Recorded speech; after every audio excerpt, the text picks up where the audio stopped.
हम आप सभी लोगों का अवस्था में पैदा होता है, चाहे हम हों चाहे आप, राजा महाराजा, अमीर गरीब, हिंदू मुसलमान, किसी भी धर्म जाति का, लंदन अमेरिका जर्मनी जापान का।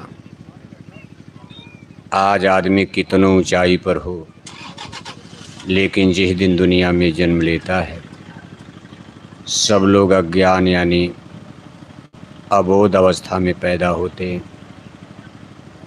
टट्टी और पेशाब का भी ज्ञान नहीं रहता, माँ की गोद में ही टट्टी कर देता।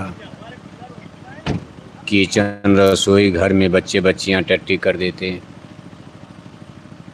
माताएं नहला धुला कर बढ़िया से बढ़िया कपड़े पहनाती, बच्चा तुरंत जाकर उसमें धूल मिट्टी कूड़ा कचड़ा लपेट लेता। लेकिन माताएं इस पर नाराज नहीं होती हैं, क्योंकि वह जानती हैं कि बच्चा अज्ञान अवस्था, शिशु अवस्था यानी अबोध अवस्था में है। अब धीरे धीरे उसको ज्ञान बोध कराने का प्रयास किया जाता कि भाई कहाँ टट्टी किया जाता है, कैसे पेशाब किया जाता। इस तरह से कुछ ज्ञान अपने जीवन में हमको आपको अपने सोशल सिस्टम में, फैमिली सिस्टम में माता पिता अपने परिवारजनों से ही प्राप्त हो जाता। इसके बाद जब थोड़ी सी चेतनता होश आता है तो पीठ पर किताबों का बस्ता लाद कर हमको आपको यूनिवर्सिटी कॉलेज स्कूल भेज दिया जाता। वहाँ तमाम प्रकार के टीचर ट्यूटर मास्टर प्रोफेसर, कितनी लंबी सूची है।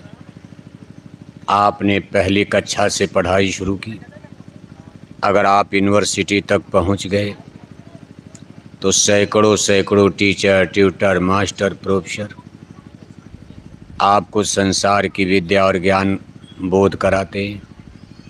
हिंदी, अंग्रेजी, geography, history, physics, chemistry, math, अब जो विद्याएं हैं, अब ये तो समय समय पर घटता रहता, बढ़ता रहता।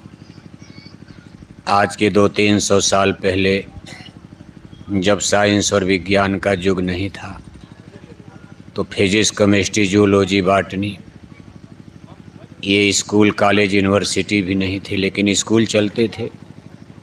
मुसलमानों के भी राज में कोई न कोई स्कूल कॉलेज, भले उसमें कम लोग पढ़ पाते थे। आज भी आप देखते हो सब लोग इंजीनियर आज भी नहीं बन पाते। आज सबके लिए सुविधा है सब कुछ, लेकिन एक मास्टर अपने बेटे को मास्टर नहीं बना पाता। अब यह तो एक अलग बात है, लेकिन ये ज्ञान और विद्या प्राप्त करने का सिलसिला इस धरती पर कोई नया नहीं है। माल आज कोई विश्व युद्ध हो जाए, न्यूक्लियर पावर, इसका प्रयोग दुनिया में सभी राष्ट्र कर दें, एक दूसरे नगर शहर पर बम गिरा दें, सारे यूनिवर्सिटी कॉलेज हमारे आपके बम की आग में जलकर भस्म हो जाएं। बेंगलोर, हैदराबाद, चेन्नई, बम्बई, दिल्ली, अहमदाबाद, सूरत, इंदौर, भोपाल, जैसा कि लक्षण नज़र आ रहा, अगर परमाणु बम का युद्ध में प्रयोग होगा तो संसार के बड़े बड़े शहर नगर भस्म हो जाएंगे, और उसी में बड़े बड़े यूनिवर्सिटी कॉलेज खोले गए, वो भी जिंदा नहीं बचेंगे। ऐसा नहीं कि ये क्रम खत्म हो जाएगा, संसार चलता रहेगा। फिर हमारी आने वाली पीढ़ियां, जो लोग जिंदा रहेंगी, मान लो जो लोग मर जाएंगे वो तो गए, जैसे जो लोग कोरोना महामारी में मर गए, बड़े बड़े इंजीनियर मर गए, कोरोना बीमारी में बड़े बड़े डॉक्टर मर गए। क्या करोगे आप? मरना है, एक न एक दिन सबको मरना, लेकिन सब लोग एक साथ नहीं मरते। एक साथ मरने वाला समय कभी कभी आता, जिसको प्रलय नाम दिया गया। ये महाप्रलय धरती पर कितने युग बीतने के बाद, अरबों अरब बरस बीत जाते हैं, जब हमारी धरती की लाइफ यानी उम्र ही खत्म हो जाती। महाप्रलय का मतलब हमारी धरती माता मरने वाली, सबकी उम्र होती, लाइफ की एज है। जैसे आज आपकी उम्र है 70 बरस आपको जीना है, आपने 40 बरस जी लिया, अब आपको केवल 30 बरस यहाँ जीना है। आप जानो ना जानो, इसको मानो या ना मानो, लेकिन आपको 30 बरस से एक दिन ज़्यादा नहीं रहने दिया जाएगा। अब ये सब चीज़ें कौन इसका क्रिएटर है, कौन इसका नियंत्रण करता, कहाँ से सारा खेल चलता, कैसे धरती बन गई, ओरिजिन ऑफ एर्थ, हमारी ये धरती कैसे बनी, आसमान में सूरज चंदा तारे कैसे बने, इतने बड़े बड़े जंगल पर्वत पहाड़ कैसे बने। अब इस पर हम आप एक अंदाज़ा अनुमान तो लगाते रहते हैं, लेकिन सही जानकारी नहीं मिल पाती, क्योंकि जब हम लोग यहाँ पैदा हुए तब ये जंगल पहाड़ बन चुके थे। आपके आने के बाद नहीं बना, समुंदर बन चुका था, हिमालय पहाड़, सतपुड़ा पहाड़, विंध्याचल की पर्वतमालाएं, ये बड़े बड़े सब चीज़ें बन चुकी थी। आप तो पैदा हुए, आपके आने के पहले आसमान में सूरज बन गया था, चंदा तारे बन गए थे। आखिर ये सब सारी क्रियाएं, ये सब कैसे बना, और बनाने वाले ने इनकी उम्र फिक्स कर दिया। यानी धरती माता की भी उम्र है। जिस धरती पर आप रह रहे हो ये अमर नहीं है। वैज्ञानिक कह रहे हैं कि हमारी धरती माता की आधी जिंदगी खत्म हो गई, आधी जिंदगी इनकी शेष बची। आसमान में सूर्य नारायण का भाई आधा जीवन खत्म हो गया। सूरज में इतनी ही ऊर्जा एनर्जी बची है, बस आधी बची, आधा खत्म। यानी लेकिन इसमें कोई अभी चिंता की बात नहीं। आधा समय बीतने में कई अरब बरस सूरज और धरती अभी जिंदा रहेंगे। महाप्रलय जब आती है तो धरती भी खत्म हो जाती है। धरती खत्म हो गई तो यहाँ हम आप खत्म हो जाते हैं। इसको महाप्रलय नाम दिया गया। आसमान में सूरज खत्म हो गए, सूर्य नारायण आसमान में गोला उड़ गया, जैसे धुआं उड़ता है। धरती पर अंधेरा छा गया, धरती जल करके कोयला बन गई। सूरज के नष्ट होते ही हमारी धरती जैसे कोयला जल जाता, ऐसे राख मिट्टी बन के धुआं बन के उड़ जाएगी। फिर हम आप कहाँ बचेंगे। लेकिन इस पर हमको आपको चिंता करने की भी बात नहीं है, क्योंकि अरबों अरब बरस के बाद धरती नष्ट होगी, सूरज नष्ट होगा। तब तक तो मानव जाति की अनगिनत पीढ़ियाँ, करोड़ों करोड़ों पीढ़ियाँ जन्मेंगी मरेंगी। आगे पीछे अनगिनत पीढ़ियों ने जन्म लिया, मर चुके। जब आप दाहोद में नहीं थे तब भी दाहोद था, ये जंगल पर्वत पहाड़ तब भी था, घर मकान मक्का ज्वार बाजरा के खेत तब भी थे। लेकिन तब यहाँ दूसरे लोग रहते थे, आपके पुरखे पूर्वज दादा। वो कहते थे भाई ये ज़मीन हमारी है, ये पहाड़ हमारा है। उसने कहा तूने ये पहाड़ ज़्यादा ले लिया, हमको कम दे दिया, झगड़ा हो गया। तूने ये ज़मीन ज़्यादा ले लिया, हमको कम दे दिया। भाई भाई लड़ बैठे इसी ज़मीन के लिए। कितने युद्ध हुए, महायुद्ध हुए, राजा रानी कितने आए कितने चले गए जंगल पहाड़ के लिए, यहाँ की धरती और मिट्टी के लिए।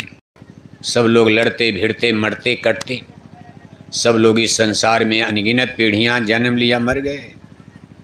बस 10-20 साल में आप भी निपटने वाले हो, निपट जाओगे। आप अमर नहीं हो, आप भी 10-20 साल में निपटने वाले हो। आज आप दावा करते हो जंगल हमारा, पर्वत हमारा, पहाड़ हमारा। 10-20 साल में आप भी निपट जाओगे। तब आपके बेटा बेटी पैदा होंगे, कहेंगे अब ये ज़मीन हमारी है, ये मक्के का ज्वार बाजरा का खेत हमारा है, ये ज़मीन बगीचा हमारा है, कोठी महल हमारा है। 100-50 साल के बाद वो भी निपट जाएंगे। बस इसी तरह आना और जाना। महापुरुष कहते भाई मैन इज मार्टर, ये मृत्यु लोक है। हमको आपको इसी चीज़ को समझना है। समझाने वाले बहुत से फिलासफर, बड़े बड़े दार्शनिक समझाने के लिए जन्म मरण की अबूझ पहेली, क्या जन्म है क्या मरण होता, कैसे यहाँ आना है कैसे जाना, इस पर अनेक प्रकार की थीसिस, अनेक प्रकार की थियरी, अनेक प्रकार का सिद्धांत। इसमें कई लोग काम करते हैं। कुछ लोग कहते भाई जन्म मरण वाली बात तो बड़ी गूढ़ है, उस पर दिमाग खर्च वर्च करने से कोई मतलब नहीं, बस इसी दुनिया को ठीक करो। उनको आप सोशल सिस्टम में काम करते हैं, उनका भी बहुत ऊंचा दर्जा, उनको समाज सुधारक कहा जाता। उन लोगों का यही प्रयास होता है ऐसा हम समाज बना लें जिसमें रगड़ा झगड़ा कम हो, लोग माँ बहन बेटी की पहचान करें, उस समाज में चोरी कम हो, कत्ल कम हो, डाका कम पड़े, छिनैती कम हो, लोगों में करप्शन, बुराई, भ्रष्टाचार में कमी आवे। अब बुराई तो देखो भाई क्या हो गया, अब लोगों में, समाज में, अपने परिवार में भी आप नहीं चाहते कि बुराई आवे, करप्शन आवे। कोई नहीं चाहता हमारा परिवार करप्टेड हो जाए। आप अपने गांव में भी करप्शन नहीं चाहते हो, इसी तरह से जिले में भी नहीं चाहोगे, प्रांत में नहीं चाहोगे। देश, नेशंस, जब नेशंस और राष्ट्र बन गए, Bharat, Pakistan, London, America, Germany, Japan, पहले तो धरती एक ही थी, तब कोई देश नहीं था। लेकिन धीरे धीरे हमने ही बनाया, भगवान ने नहीं बनाया, धरती बनाने वाले ने धरती बना के छोड़ दिया। धरती बनाकर आपको जन्म दे दिया, पूरी धरती पर टहलो, घूमते रहो आप। फिर धीरे धीरे जैसे जैसे समय बीतता गया, जमीनें बटी, तो हम लोग एक भाषा बोलते, हमारा अलग कर दो। हम लोगों का एक रिलीजियस सिस्टम, धर्म हमारा अलग कर दो। कुछ भाषा के नाम पर, कुछ जाति के नाम पर, कुछ धर्म के नाम पर धरती का बंटवारा हुआ, जिसको नेशंस, इन्हीं राष्ट्रों का नाम दिया गया। जैसे आप यूरोप के 32 टुकड़े द्वितीय विश्व युद्ध के बाद, पहले विश्व युद्ध के बाद बने। अब यूरोप में धर्म तो एक ही है, सब लोग ईसाई धर्म, क्रिश्चियनिटी को मानते। पूरा यूरोप, पूरा अमेरिका, ऑस्ट्रेलिया महाद्वीप आज ये संसार का सबसे बड़ा धर्म माना जाता है, ईसाई धर्म जिसको आप कहते हो। आपके इस जंगल पहाड़ में भी जब अंग्रेज़ों का राज आया, ब्रिटानिया हुकूमत, तमाम किस्म के लोग ईसाई धर्म को मान गए।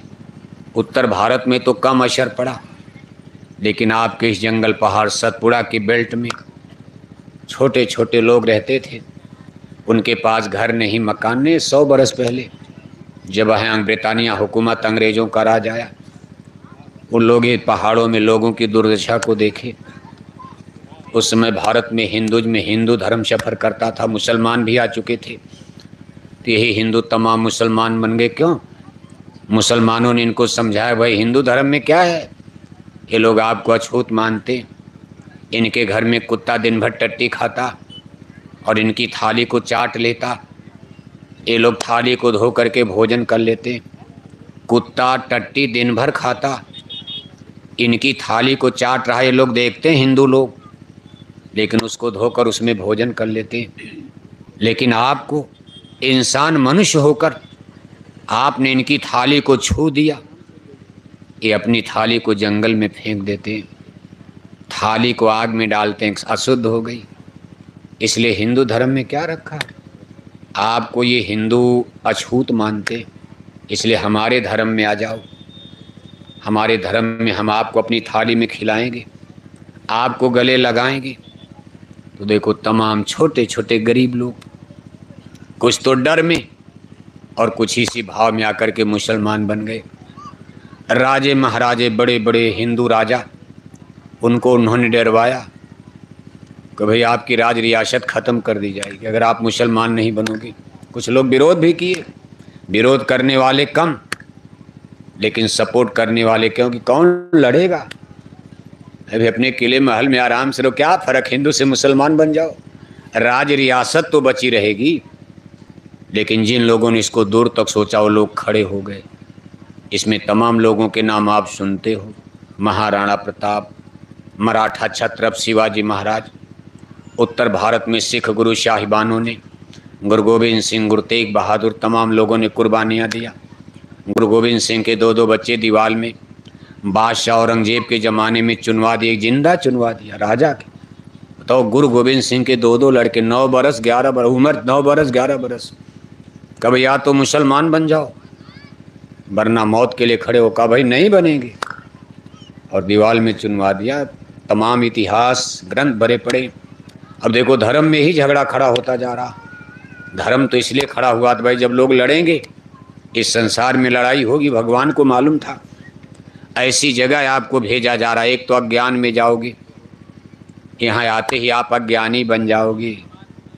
माँ के गर्भ से पैदा होगे, कोई ज्ञान नहीं, कहाँ से आए हम, कहाँ से पैदा हो गए, माँ के गर्भ में कहाँ से आ गए, कैसे हमारी माँ के गर्भ में शरीर बनी, कौन है इसको बनाने वाला, झीनी झीनी बीनी चदरिया, काहे को ताना काहे को बरनी, कौने तार से बिनी चदरिया, इंगला पिंगला ताना बरनी, सुखमन तार से बिनी चदरिया, साईं को बिनत माश नो बीता। अब माँ के गर्भ में आप बनाए गए, कुछ पता चला आपको? आज तक नहीं पता चला कौन बनाने वाला। मोटरसाइकिल बन गई, हेलीकॉप्टर बन गया, जहाज बन गया, इंटरनेट कंप्यूटर बन गया, मोबाइल बन गई, सब कुछ बन गया। सबका इतिहास तो आप जानते हो, बनाना बिगाड़ना जान गए, मिस्त्री बन गए, आप क्रिएटर बन गए, रचनाकार बन गए। ऐसा जहाज आपने बना लिया चंदा मामा तक जा रहा। लेकिन हम कैसे बनाए गए, अभी तक ये प्रश्न हमारा आपका अनसॉल्व है। इसका कोई हमको आपको सॉल्यूशन नजर नहीं आता। हम कौन हैं? हम माँ के गर्भ में कैसे बन गए? हमारा ब्रेन माइंड दिमाग कैसे बन गया? कैसे किसी का दिमाग ज़्यादा हो जाता, किसी का कम हो जाता? सरकार सबको सुविधा दे रही कि सब लोग पढ़ो, आगे बढ़ो, लेकिन जंगल में कोई गांजा पी करके पागल हो रहा, कोई दारू शराब पीकर ही मस्त है। सरकार कहती भाई चलो हम पैसा भी देंगे, पढ़ो आप, लेकिन सब लोग न इंजीनियर बन पा रहे, न डॉक्टर बन पा रहे। कोई चोर बन रहा है, कोई डाकू बन रहा है, कोई हिंसक बन रहा, कोई नक्सलाइट बन रहा, कोई आतंकवादी बन रहा, कोई कुछ कर रहा, कोई कुछ कर रहा, कोई साधु बन रहा, कोई सन्यासी बन रहा। आखिर ये सब चीज़ें क्या है? कोई कक्षा 10 में 3 साल फेल हो रहा, दिमाग ही नहीं काम करा, अंग्रेजी आती ही नहीं है, 3 साल हो गया, मास्टर पढ़ाते पढ़ाते थक गए, माँ बाप का पैसा बर्बाद हो रहा। और कोई एक ही साल में दाहोद को टॉप कर दिया, पूरे ज़िले में टॉपर निकल जाता। आखिर ये सब चीज़ें कहाँ से पैदा होती?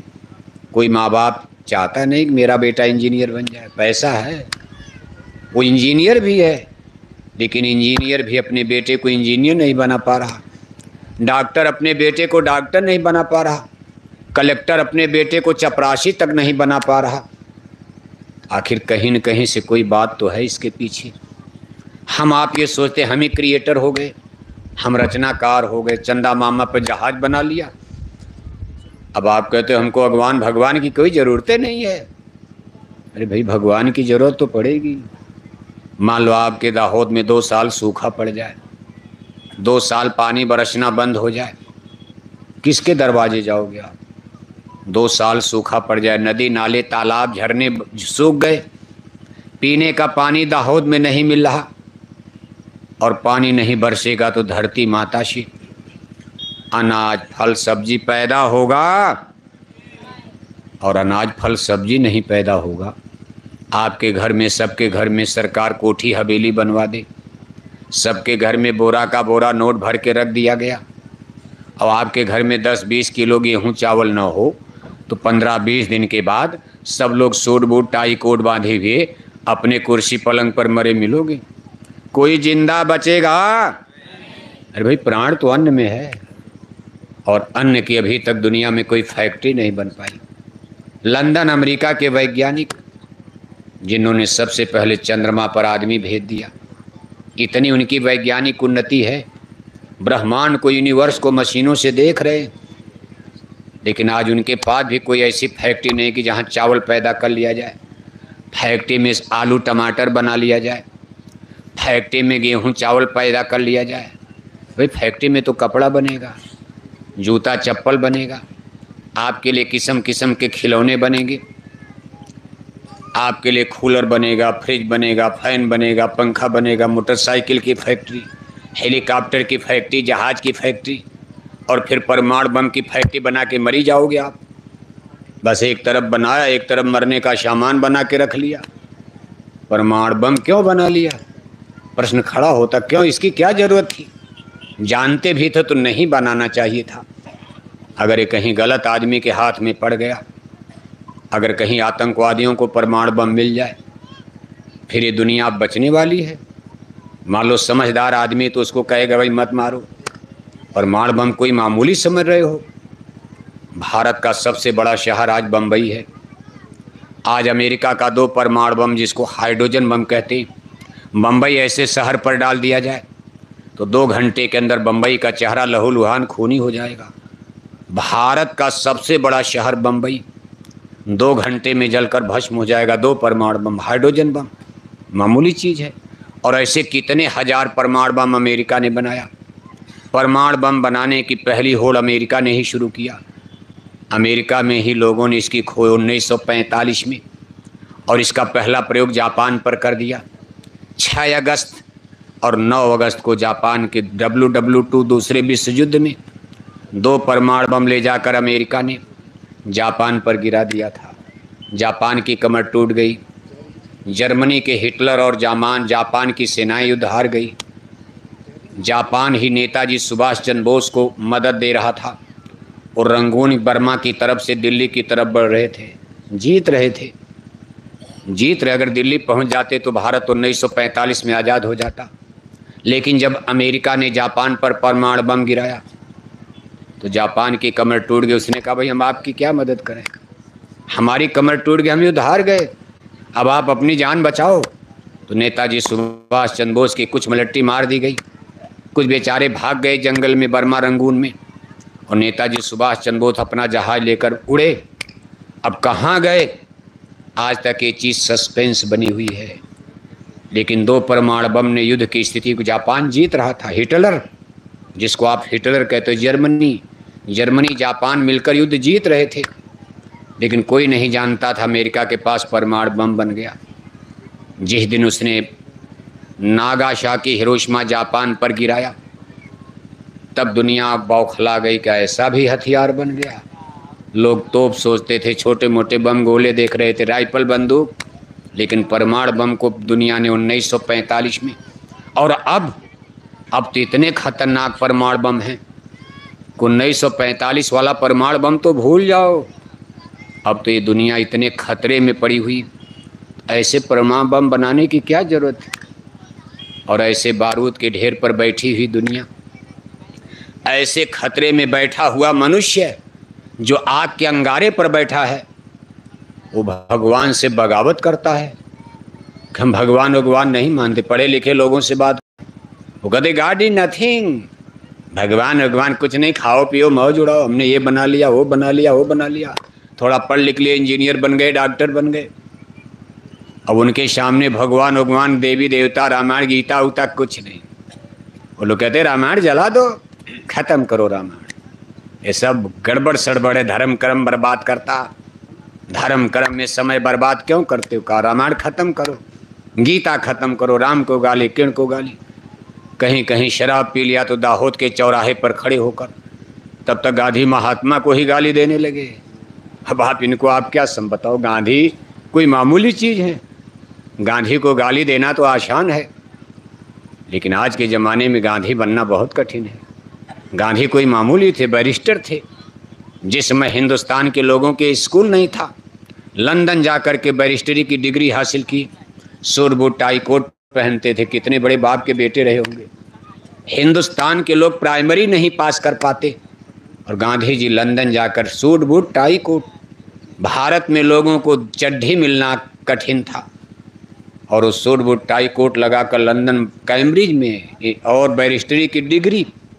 लेकिन देश की जनता का आंसू पोंछने के लिए वो फकीर बन गए। अपने सूट बूट टाई कोट को उतार कर फेंक दिया। आधी धोती का मेरे देश की जनता भूखी नंगी है, हमको भी भूखा नंगा ही युद्ध लड़ना होगा, रिवोल्यूशन लाना। एक ही धोती में आधी पहन लिया, आधी ओढ़ लिया।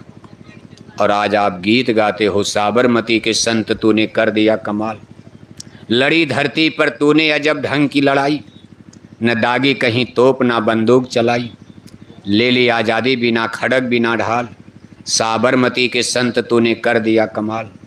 जबकि वो संत नहीं थे, लेकिन उनके दर्जे को देखकर, उनकी हिम्मत को देखकर, उनकी मेहनत और परिश्रम को देखकर भारत की जनता के प्रति उन्होंने जो एहसान किया, लोगों ने उनको संत की पदवी दे दिया। कहा भाई संत ही रहे होंगे, बिना संत के इतना बड़ा त्याग कौन कर सकता।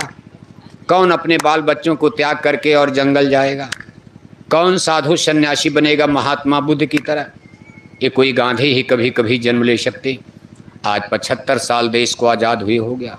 हमारे देश में लाखों नेता, लीडर, पॉलिटिकल पर्सन पैदा हुए, लेकिन अभी तक कोई दूसरा गांधी महात्मा नजर आता है? आपकी जानकारी में कोई है गांधी जिसको हिंदू भी प्यार करते हो, मुसलमान भी प्यार करते हो, अमीर भी प्यार करते हो, गरीब भी प्यार करते हो?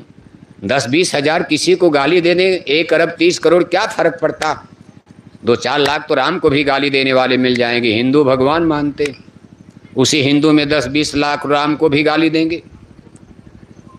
1-8 करोड़ लोग भगवान कृष्ण को भी गाली देने वाले में गाय के चरवाहे थे। लेकिन जिस तरह से गीता में ज्ञान दिया है, आज भारत के बड़े बड़े आचार्य प्राचार्य शंकराचार्य गीता में गोता लगा, इतने पतली पुस्तक है, गीता में गोता लगा रहे। कितनी गीता लिख दी गई अलग अलग भाषाओं में, लेकिन सही सोल्यूशन कोई नहीं निकाल पा रहा। एक गाय के चरवाहे ने कितना बड़ा साइंस ऑफ सोल, जो अध्यात्मवाद चेतन पर अविद्या का ज्ञान बोध दिया है, आज भी ये विश्व में प्रासंगिक माना जा रहा। लंदन अमेरिका के भी बड़े बड़े लोग इस पर रिसर्च करें, गीता है क्या, जिसमें बताया जा रहा है 1 से सहस्र सहस्र से लाखन अर्जुन लगे सिंध को पाटन। महाभारत में आता कि अर्जुन ने 1 बाण मारा, थोड़ी दूर पर जाकर वो 1000 हो गया, थोड़ा दूर और जाकर के 1 लाख हो गया, और आगे जाकर के 10 लाख हो गया। 1 बाण चलाया और आगे जाकर के 10 लाख हो गया, 10 लाख लोगों की जान ले लिया। आखिर ये सब क्या है? महाभारत के युद्ध में ये सब जो चीज़ें आ रही, किसी ने बाण मारा, वो आगे जाकर के सर्प बन गया, सर्प हो गया। 1-2 नहीं, हजारों हजार दुश्मन की सेना में सर्प गिर रहे, तब तक उसने बाण मारा, गरुड़ पैदा हो गया, सर्प को मार मार करके खा रहे। उसने बाण मारा, अग्नि पैदा हो गई, उसने बाण मारा, बरसात होने लगी, आग जो है बुझ गई। ये सब चलते थे। ये धनुष बाण नहीं जो जंगल में लेकर आदिवासी लोग, आप तो किसी को मारोगे, एक आदमी एक चिड़िया भी नहीं मरेगी। अगर बाण चूक गया आपका, चिड़िया भी नहीं मरेगी। लेकिन वो बाण चूकते नहीं थे, शब्द पर चलते थे। 7 समुंदर के अंदर कोई छिपा है, वो बाण उनको खोज करके चलता था। आज लंदन अमेरिका के वैज्ञानिक इसी चीज़ पर तर्क हो रहा, और लोग ये मान रहे भाई सत्य होगा, कुछ भी अब असंभव नहीं है। अर्जुन ने अपना, भगवान कृष्ण ने अपना अर्जुन को वैराट रूप दिखाया, कहा मैं इस यूनिवर्स में सूरज चांद तारों के परे में रहता हूँ। आज विज्ञान उसी को मिला तो नहीं, अभी वैज्ञानिकों को भगवान कृष्ण का देश नहीं मिला, लेकिन वैज्ञानिक ये भी करे भाई यूनिवर्स तो अनंत दिखाई दे रहा। पहले लोग क्या सोचते थे, ऐसे होगा, ब्रह्मांड ऐसे होगा, इधर से हम चलेंगे तो जाते जाते ऐसे अंत मिल जाएगा। अब वैज्ञानिक करे एक तो उल्टा हो गया, ब्रह्मांड ऐसे होता जा रहा। जैसे जैसे हम ऊपर जा रहे हैं, हमारे यान ऊपर जा कर के देख रहे हैं, तो ऐसे हो बढ़ता जा रहा और लगातार एक्सटेंड हो रहा। तो वैज्ञानिक भी करे भाई ये तो इन्फिनिटी अनंत है, कितने स्टार्स हैं, तारे हैं, कितनी गैलेक्सीज है, एक एक गैलेक्सीज में करोड़ों करोड़ों तारे चमक रहे हैं, करोड़ों अरबों। और आप यहाँ गीत गाते हो, कोटिन सूरज चांद सितारे रोम रोम में करें उजारे। वैज्ञानिक भी करे भाई हम देख रहे हैं, एक एक गैलेक्सीज के अंदर, जिसको आकाश गंगा कहते हैं, अरबों अरब तारे चमक रहे हैं, सूरज चमक रहे हैं। तारे माने इतने बड़े नहीं, सूरज, ये जो सूरज आप दे, ऐसे करोड़ों करोड़ों सूरज एक एक गैलेक्सी में, ब्रह्मांड में नजर आ रहे। ये सब लंदन अमेरिका के वैज्ञानिक बता रहे हैं। लेकिन साइंस ऑफ सोल देखो, उस जमाने में जब इस तरह की मशीनें नहीं थी, साइंस विज्ञान की उत्पत्ति नहीं, हमारे साधु संतों ने क्या लिखा। अभी 600 वर्ष पहले जब रामायण लिखी गई, रामायण के रचयिता ने काशी नगरी में बैठकर, उस समय दिल्ली में सम्राट अकबर का राज था। अकबर यानी मुसलमान भारत में आ चुके थे जिस समय रामायण लिखी गई। दिल्ली में अकबर राज कर रहे, पूरे देश में मुसलमान फैल चुके हैं। काशी नगरी में बैठकर गंगा के किनारे एक संत जो है रामायण की रचना कर रहे हैं। उन्होंने रामायण में क्या लिखा है, ब्रह्मांडों के बारे में लिख दिया। हाथी घोड़ा का युग था, राजे महाराजे रथ घोड़ा हाथी से चलते थे, गरीब जनता खच्चर से, गधे पर, बैल पर सामान लाद कर इक्का तांगा चलता था। नदी पार करनी नाव से चलते थे, पुल पुलिया भी नहीं बने थे इतने बड़े बड़े। उस समय देखो गोस्वामी मार्ग का भाई मैं ब्रह्मांड को देख रहा हूँ, अब ये प्रश्न कितना गूढ़ है। रामायण 600 बरस पहले, इंटरनेट नहीं, कंप्यूटर नहीं, मोबाइल नहीं, कोई सिस्टम नहीं, लेकिन रामायण में गोस्वामी जी महाराज लिख रहे हैं। पहले तो सीधे कह दिया कि मैं देख रहा हूँ, मैंने जाकर देखा, दावा कर दिया। तो काशी के बड़े बड़े विद्वान भड़क गए। कर्मकांड की नगरी है। अब बनारस को आप जानते हो, कर्मकांडों का गढ़ है। गंगा पूजो, जमुना पूजो, तीर्थ पूजो, मूर्त पूजो। जब उन्होंने ब्रह्मांडों की बात कर दिया, मैंने देख लिया, तो काशी के विद्वान भड़क करके झगड़ा करे रहे, आपने ये क्या लिख दिया, इसमें तो गंगा जमुना आपने कुछ लिखा ही नहीं। गोस्वामी महाराज ने कहा मैं ऊपर जा रहा तो नीचे का क्या बयान करूं। अरे भाई, गंगा जमुना मंदिर देवालय शिवालय तो नीचे है सब, मैं ऊपर का बयान कर रहा हूं। भगवान राम का मंदिर कहाँ है, भगवान राम का घर कहाँ है, भगवान राम का देश कहाँ है। अयोध्या से तो भगवान राम कभी के चले गए, मथुरा द्वारिकापुरी से भगवान कृष्ण कभी के चले गए, उनकी द्वारिकापुरी समुंदर में डूब गई ऐसे, लेकिन उनकी असली द्वारिका जिंदा है। मैं वहाँ जाकर देख रहा, लेकिन ये बात देखो बनी नहीं, झगड़ा हो गया। तब उन्होंने रामायण को बदल कर रूपक बांध कर तब काकभूषुंडी गरुड़ का संवाद करवा दिया।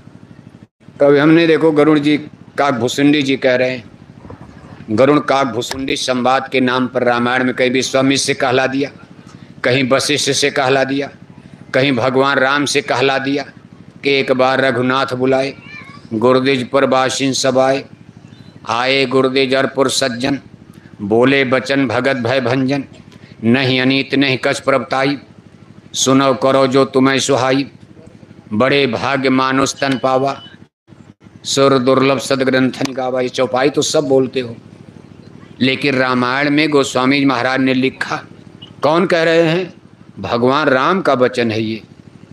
एक बार भगवान राम ने अजवासियों को बुलाया, कहा मैंने राम राज तो ला दिया, फूलें फलें सदा तरुकानन, रहे एक संग गज पंचानन। गज माने हाथी, पंचानन माने शेर। कभी शेर और हाथी एक घाट पानी पीने ले, इतना प्रेम हो गया, अमीर गरीब की खाई खत्म, छुआछूत की खाई मिट गई, अमीर गरीब राजा प्रजा सब प्रेम से बराबर बराबर। सच्चा सोशलिस्ट, सच्चा समाजवाद, साम्यवाद आ गया। फूलें फलें सदा तरुकानन, यानी जंगल में पेड़ पौधे फलदार हो गए। ये जंगली पेड़ खत्म, पेड़ पौधे भी ऐसे पेड़ जो 12 महीने फल फूल से लदे हुए। अब ये चीज़ें थोड़ा अतिशयोक्ति या गप लगती, लेकिन राम राज में लिखा है भाई, राम राज का सुख संपदा बरन न सकें शेष शारदा, प्रगति गिरिन विविध मन खानी, जगदा तमा भूप जग जानी, सागर निज मर्यादा रही, डारन रतन तटन न लही। और सबसे बड़ी बात एक और लिखा है कि मांगे बारी देह जल, रामचंद्र के राज। का ऋषि मुनि की जरूरत नहीं, अरे जिनको खेती करनी, पानी को तो किसानों को जरूरत है, हमारी फसल सूख रही है, हे मेघ देवता पानी दे दीजिए। गांव के किसान ऐसे हाथ उठा देते थे, तब तक 2-3 घंटे में पानी बरस, कहाँ से बादल आ जाते थे और पानी बरस जाता था। अब इन चीज़ों पर देखो सब रामायण में लिखा। विज्ञान, अब जो वैज्ञानिक हैं वो कह रहे हैं, अब तो कह रहे हैं सब सही है। चंदा मामा पर जहाज पहुंचाने वाले, इंटरनेट कंप्यूटर बनाने वाले बड़े बड़े वैज्ञानिक वो कह रहे हैं भाई ये जो कोई लिखा गप नहीं, सब सही है, हम पकड़ नहीं पा रहे, हमारा विज्ञान अभी वहाँ नहीं पहुंच पा रहा, हम भी ऐसी धरती की रचना कर सकते, जब चाहें हम पानी बरसा दें, जब चाहें पानी को रोक दें। भारत में कभी ऐसा हुआ? अब इस चीज़ को विज्ञान असंभव नहीं मान रहा, लेकिन ये लिखा है भाई मांगे बारी देह जल, रामचंद्र के राज। सब कुछ करने धरने के बाद जनता सुखी हो गई, खाने पीने की कोई कमी नहीं। राम राज में कहीं कोई अब भीख मांगता नजर नहीं आ रहा। भगवान राम को इतने से संतोष नहीं हुआ, उन्होंने कहा ये तो सब लौकिक चीज़ें हैं, लोक की चीज़ें हैं, शरीर रक्षा की चीज़ है, खाना पीना सोना। एक सब्जी खा लो तब भी जीना है, पैसा हो जाएगा 2 सब्जी खाओगे तब भी जीना है, पैसा हो गया 4-4 सब्जी, 4-4 चोखा, 4-4 चटनी, 4-4 अचार खाओ, तब भी एक दिन मरना है, जीना उतने है। और पता चला ज़्यादा खाओगे, मरज भी हो गया, शुगर पकड़ लिया, अपने आप रसगुल्ला खाना बंद हो जाएगा। अभी तो खूब खाए जा रहे। इस संसार का क्रम जरा देखो। अमीर लोगों के पास पैसा है, लेकिन अब वो लोग हर सब्जी नहीं खा सकते। डॉक्टर ने रोक लगा दिया, आलू मत खाना, उसमें शुगर है। डॉक्टर ने रोक लगा दिया, बिना चीनी वाली चाय पियो। जेब लाखों रुपए जेब में भरा है, लेकिन बेचारे बिना चीनी की काफ़ी पी रहे। बिना चीनी की काफ़ी कैसी लगती? शादी ब्याह में जा रहे, बफर सिस्टम लगा, लाखों की मिठाई बनकर दुकानें सजी हैं। और बफर सिस्टम माने फ्री हैंड सिस्टम, कोई परोसने वाला, देने वाला, रोकने टोकने वाला नहीं है। जितनी चाहो मिठाई खाओ, जो इच्छा हो खाओ। शादी ब्याह में बफर सिस्टम अब चलता, परोसता नहीं जाता। दुकान लगी है, मिठाई है, पुआ है, पकवान है, कौड़ी पकौड़ी, कचौड़ी, जलेबी, समोसा। अब आपके गुजराती आइटम अलग, उत्तर भारत के अलग, लेकिन सब दुकानें शादी ब्याह में लगाई जाती। अब सब लोग गप गप रसगुल्ला खा रहे, और बेचारे सबसे बड़े आदमी टुकुर टुकुर देख रहे हैं।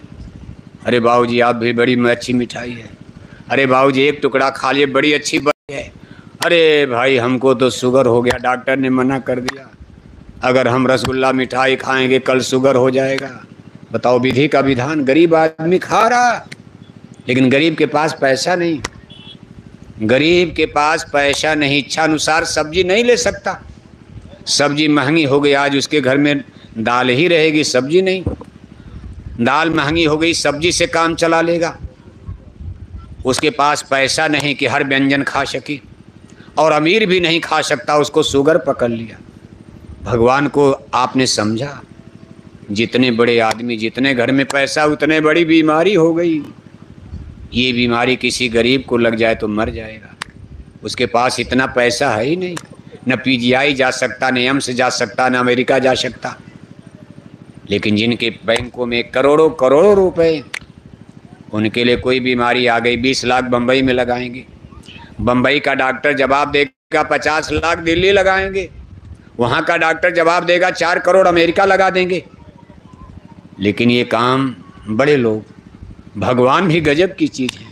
गरीबों को कहा, भाई गरीबी इतने सजा, बहुत सजा है। कहा गरीबों को गरीबी की सजा है, चलो रिक्शा चलाओ, दिन भर मजदूरी करो, गिट्टी मिट्टी तोड़ो, और शाम को सूखी रोटी खाओ। सब्जी है तो दाल नहीं, दाल है तो सब्जी नहीं। बच्चों के लिए बढ़िया कपड़े नहीं, बढ़िया स्कूल नहीं, बढ़िया अस्पताल नहीं, लेकिन चलो बीमारी नहीं आएगी। अमीरों को रगड़ दिया बीमारी में। कोरोना में ज़्यादा लोग तो ही गए, गरीब तो गांव में कम मरे। बम्बई, दिल्ली, बेंगलोर, हैदराबाद, चेन्नई, जो बड़े बड़े फ्लैट में रहते थे करोड़ों करोड़ों, वहीं कोरोना ज़्यादा असर कर गया। जहाँ पॉपुलेशन, आबादी घनी थी, जहाँ जलवायु प्रदूषण, हवा गंदी, पानी गंदा, शहरों में गंदा, गंदगी, प्रदूषण जिसको आप कहते हो, तो कहीं न कहीं से कुदरत सबको रगड़ती और आगे फिर रगड़ेगी। मान लो कभी भूकंप आता है, आपके यहाँ भूकंप आ जाए, आप यहाँ टेंट गिर जाएगा। मान लो इसी समय भूकंप आ जाए, टेंट गिर गया, बहुत होगा, हाथ फ्रैक्चर हो जाएगा, पैर, हम लोग मरेंगे नहीं, एक एक खंभा पकड़ कर खड़े हो जाएंगे। और ये भूकंप अगर बम्बई, अहमदाबाद, सूरत, इन बड़े बड़े शहरों में भूकंप आएगा, 50-50 मंजिला कोठियाँ, भूकंप कोई 10-20 घंटा नहीं आता, आधा मिनट, 1 मिनट में ये धरती झोले की तरह हिलती है। बड़ी तेजी से झटका मारा, कोठियाँ ताश के पत्ते की तरह बिखर गई, जमी दोज हो गई। फिर इन कोठियों में रहने वाला कोई जिंदा बचेगा? अभी तो लोग कहते बड़ा मजा कोठी में है, गांव वाले बड़े गड़बड़ में हैं। लेकिन जिस दिन भूकंप आएगा, गांव वाले कहेंगे बड़ा मजा है भगवान, हे भगवान बढ़िया, हमको पैसा, हम भी बम्बई में फ्लैट लिए होते, हम भी दाहोद से जाकर अहमदाबाद में 10 मंजिला ऊपर फ्लैट लेते। उस दिन आप कहोगे हे भगवान, गरीबी अच्छी है, अमीरी अच्छी नहीं, गरीबी अच्छी। एक राजा के यहाँ हाथी, घोड़ा, गधा, खच्चर, बैल सब पाले गए। हाथी घोड़ा तो लड़ाई में काम आते थे, और खच्चर, गधा, बैल मलट्टी का सामान, नहीं तो फिर रोज बाजार से सामान लाना ले जाना। तब ट्रैक्टर वैक्टर, कार मोटर तो थी नहीं। अब राजा के यहाँ रोज इतना बड़ा भंडारा बनना, तो गधा खच्चर बेचारे को रोज ड्यूटी करनी पड़ी। रोज बाजार जाना, माल लाना, 2-4 डंडा रोज खाना पड़ता था। और उनको खाने के नाम पर हाथी घोड़ा की जूठन। अब हाथी घोड़ा जो मलट्टी में जाते थे उनके लिए बढ़िया बढ़िया भोजन, बढ़िया बढ़िया दाना, चुन्नी, चोकर, सब कुछ। घोड़ों की रोज मालिश हो रही, हाथी को नहलाया जा रहा, धुलाया जा रहा। सामने घोड़े बंधे थे, इधर गधों का डेरा था। गधा वहीं से देखकर रोता था अपनी गरीबी पर, हे भगवान, हमको भी घोड़े का जन्म मिला होता, हमारी भी मालिश होती, बढ़िया चोकर दाना पानी खाने को मिलता। इन्हीं घोड़े हाथी का जूठन जो इनका बचता है वो हम लोगों को दिया जाता। गधा अपनी किस्मत पर गधे रोते थे। एक दिन दुश्मन ने चढ़ाई का युद्ध का नगाड़ा बज गया। दुश्मन की मलट्टी ने चढ़ाई कर दिया, हाथी घोड़ा तैयार, सिपाही तीर तलवार लेकर घोड़े हाथी पर बैठ गए। सबको युद्ध के मैदान में ठेल दिया गया। गधा घोड़ा खच्चर अपने अपने जगह पड़े हुए हैं। बगल में ही लड़ाई तो उनको जाना भी नहीं पड़ा। अब वहाँ जब युद्ध हुआ तो तमाम घोड़े कुछ तो मर गए, और जो बचे भी किसी के पेट में भाला लगा है, किसी घोड़े की टांग कट गई, किसी घोड़े का पैर कट गया, किसी घोड़े की आँख में तीर लगा हुआ, किसी घोड़े के गले में चाकू लगा हुआ। और जब घोड़े लाए गए अस्तबल में बांधे गए तो वैद हकीम लोग आकर तीर तलवार निकाल रहे। घोड़े बेचारे जोर जोर से चिल्ला रहे, रो रहे। जब उनका बाण निकाला जा रहा, तलवार निकाली जा रही, अब गधा वहीं से देख रहा। अरे गधा कहता, हे भगवान, बढ़िया है, मेरी गरीबी अच्छी है। अगर कहीं आज मुझको घोड़े का जन्म मिल गया होता तो आज तो मैं कट पीट जाता। अगर जीता भी रहता तो जीवन भर घायल बनकर, लंगड़ा लूजा बनकर, अंधा बनकर के आज ये कष्ट है।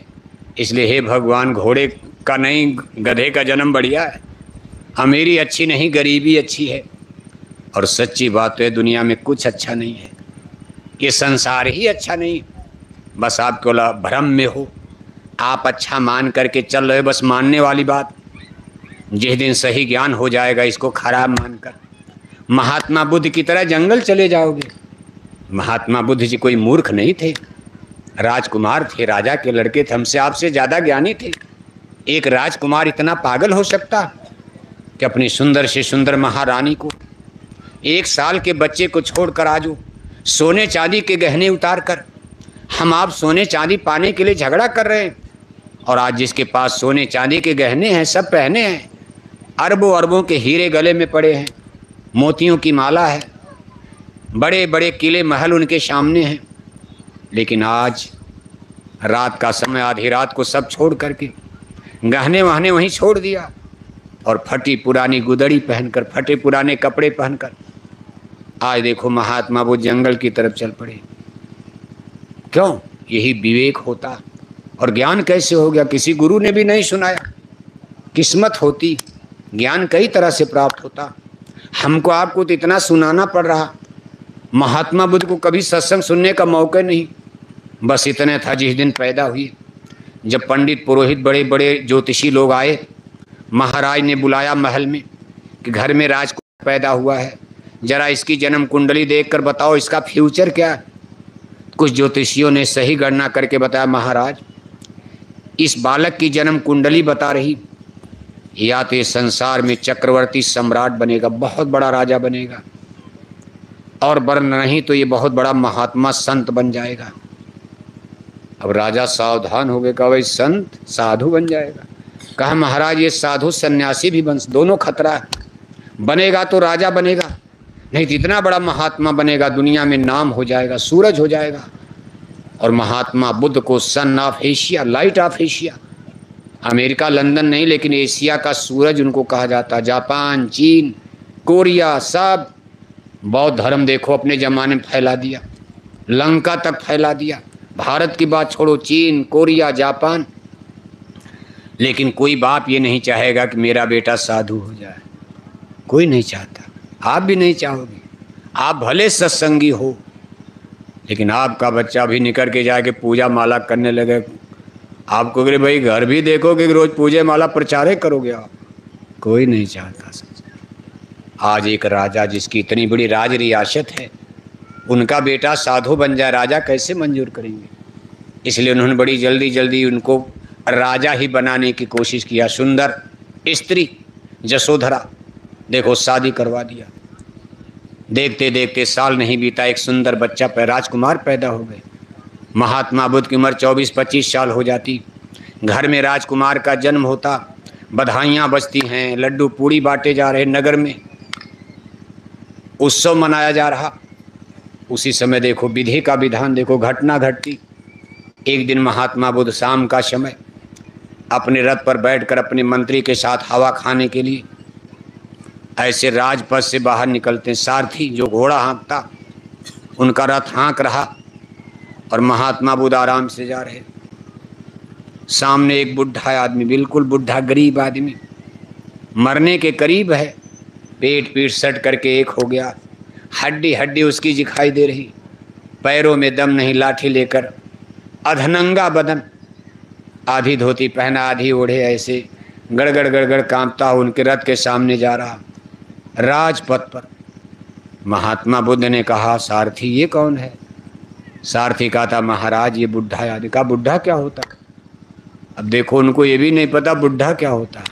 अपनी शरीर को देख रहे, उनकी शरीर सोने की तरह चमक रही, राजा के लड़के हीरे पन्ने से सजी शरीर। अभी उन्होंने बुढ़ा देखा भी नहीं था। सारथी समझा रहा, महाराज ये बुढ़ा है, इसने जीवन का 3 दिन पूरा कर लिया। इसका शिशु काल, बाल्याकाल, ब्रह्मचर्य काल, जवानी काल बीत गया।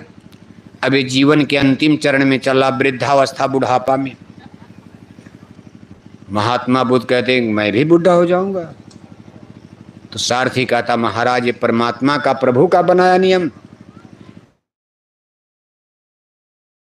इसी तरह जर चलोगे, आपके पैरों में महाराज दम नहीं रहेगा, युद्ध नहीं पाओगे, आप तीर तलवार भी तब नहीं चला पाओगे, चारपाई पर पड़ जाओगे। कहा, वह सारथी मेरे राजपाट का क्या होगा तब? कहा, महाराज वही जो बेटा घर में पैदा हुआ, फिर आगे वो राजपाट संभाल लेगा। महात्मा बुद्ध कहते, बड़ा गड़बड़ दुनिया, तब तो मैं बुढ़ा हो जाऊंगा, इसी तरह बुढ़ा जैसे बुढ़ा जा रहा, मेरी शरीर ऐसी हो जाएगी। अरे मंत्र, सारथी रथ वापस करो। वापस रथ लाग करके महल में गिर जाते, चारपाई पर सोचने लगते, ये कैसा गड़बड़ संसार है। मैं तो सोता सदा जवान रहूंगा, मेरी महारानी सदा जवान रहेंगी, हम दुनिया का ऐश आराम मजा इसी तरह लेते रहेंगे। अरे मैं बुढ़ा हो जाऊंगा, हाथ से एक गिलास पानी नहीं उठा पाऊंगा, फिर क्या होगा? अब इसी पर लेकिन इस सोचने की बात धक्का लग गया। सोच रहे, लेकिन इन सब चीज़ों को आदमी ज़्यादा सोचता नहीं। कहता, अरे दिमाग मत खराब करो। साधु महात्माओं के सत्संग में भी लोग कहते, महाराज ये सत्संग वत्संग मरने वाला मत सुनाओ, हमको वही सत्संग सुनाओ कि हमारी एक कोठी दाहोद में और बन जाए।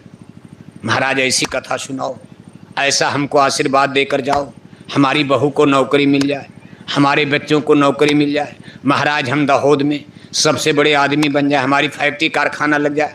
महाराज ऐसी कथा सुना कर जाओ कि हमारे बहू के बच्चा नहीं, बच्चा भी पैदा हो जाए। अब सब एक ही झटके में महात्माओं से मांग लेते, दिया 10 रुपया, 10 रुपया दक्षिणा दे दिया, और इतना सारा वरदान लेने के लिए तैयार हैं। और महात्मा सुनाते हैं जन्म मरण का, भाई लेकर क्या करोगे? अरे जितना मिल गया उतने नहीं संभाल, नहीं संभाल पाना मास्टर, अपनी प्रजा सब गड्ढमड्ढ होते जा रहे हो, और मांग रहे, और मांग रहे, और मांग रहे। महात्मा कहते भी हम दे भी देंगे, लेकिन छोड़कर चलना है। अरे महाराज छोड़ने वाली बात मत कीजिए, अरे रहना नहीं, देश भी रहना है।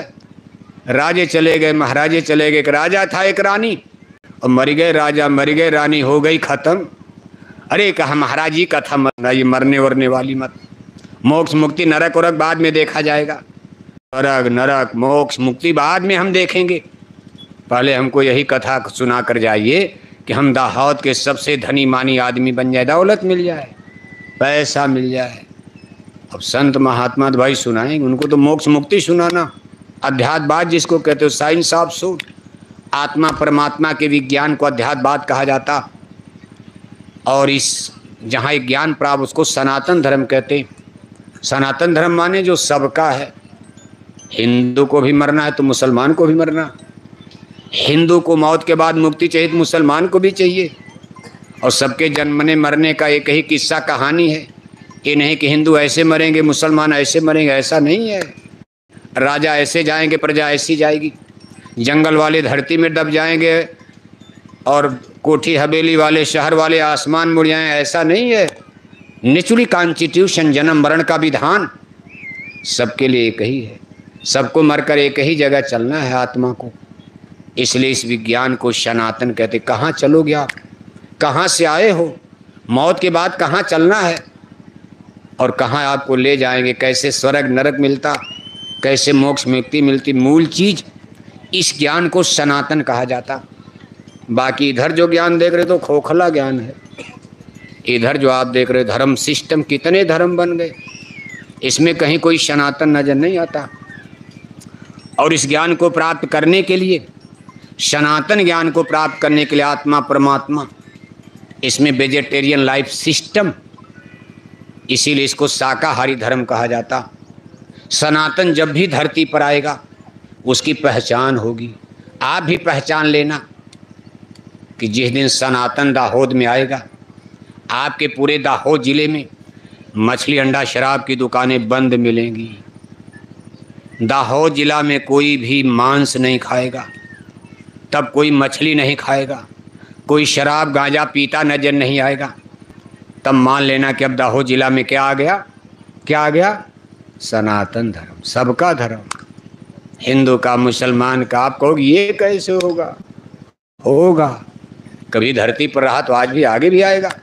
धरती गोल है, टाइम गोल चलती, घड़ी की सुई गोल चलती। ये नहीं कि 12 से 13 14 जाएगी, 12 से 1 पर आती, 1 से फिर 2 3 होते 12 पर जाएगी, फिर उसी 1 पर घूमती गोलाकार, सूरज गोलाकार, दिन रात गोलाकार। ऐसे ये ब्रह्मांड का टाइम पीरियड गोलाकार चलता। सतयुग त्रेता द्वापर कलयुग से होते हुए, सतयुग त्रेता द्वापर से होते हुए आज हम लोग कलयुग में आए। अब कलयुग के बाद क्या आएगा? सतयुग, फिर सतयुग में पहुंचोगे। सतयुग वह टाइम पीरियड माना गया द बेस्ट टाइम पीरियड। सतयुग सब जोगी विज्ञानी कर हर ध्यान तरह भव प्राणी। सतयुग में धरती पर कोई मांस नहीं खाता, सतयुग में कोई शराब नहीं पीता, सतयुग में कोई झूठ नहीं बोलता, सतयुग में आडंबर पाखंड नहीं। जनता परेशान है कि क्या हो रहा है, बस झगड़े ही झगड़े, झगड़े ही झगड़े, तू ये किया, तू ये किया। जैसे औरतें हाथ झाड़ के गाली देती, ऐसे देश के नेता लीडर दिल्ली अहमदाबाद में बैठकर दिन रात झगड़ा करते, फैसला कुछ नहीं कर पाते। और आज कहते नहीं नहीं हम इनको देंगे, लेकिन ठीक है इनको MP MLA भी बनाओ। लेकिन हम आपसे अपील करते हैं पहले शराब की दुकानों को बंद करवा दो। इनको MP MLA बनाओगे, जाके दारू पिएंगी, शराब पीने लगेंगी, फिर बर्बाद हो जाएगा भारत। सती सावित्री सीता अनसुईया कर्णावती दुर्गावती पद्मावती का देश, सनातन धर्म संस्कृति नष्ट हो जाएगी। औरतें शराब पीने लगेंगी, कभी भारत विश्व गुरु नहीं बन पाएगा। आपका सपना आसमानी हवा हवाई रह जाएगा। सपना मत देखो, ये सब केवल कपोल कल्पना है। कहते हैं एक बार और लाओ हम कर देंगे।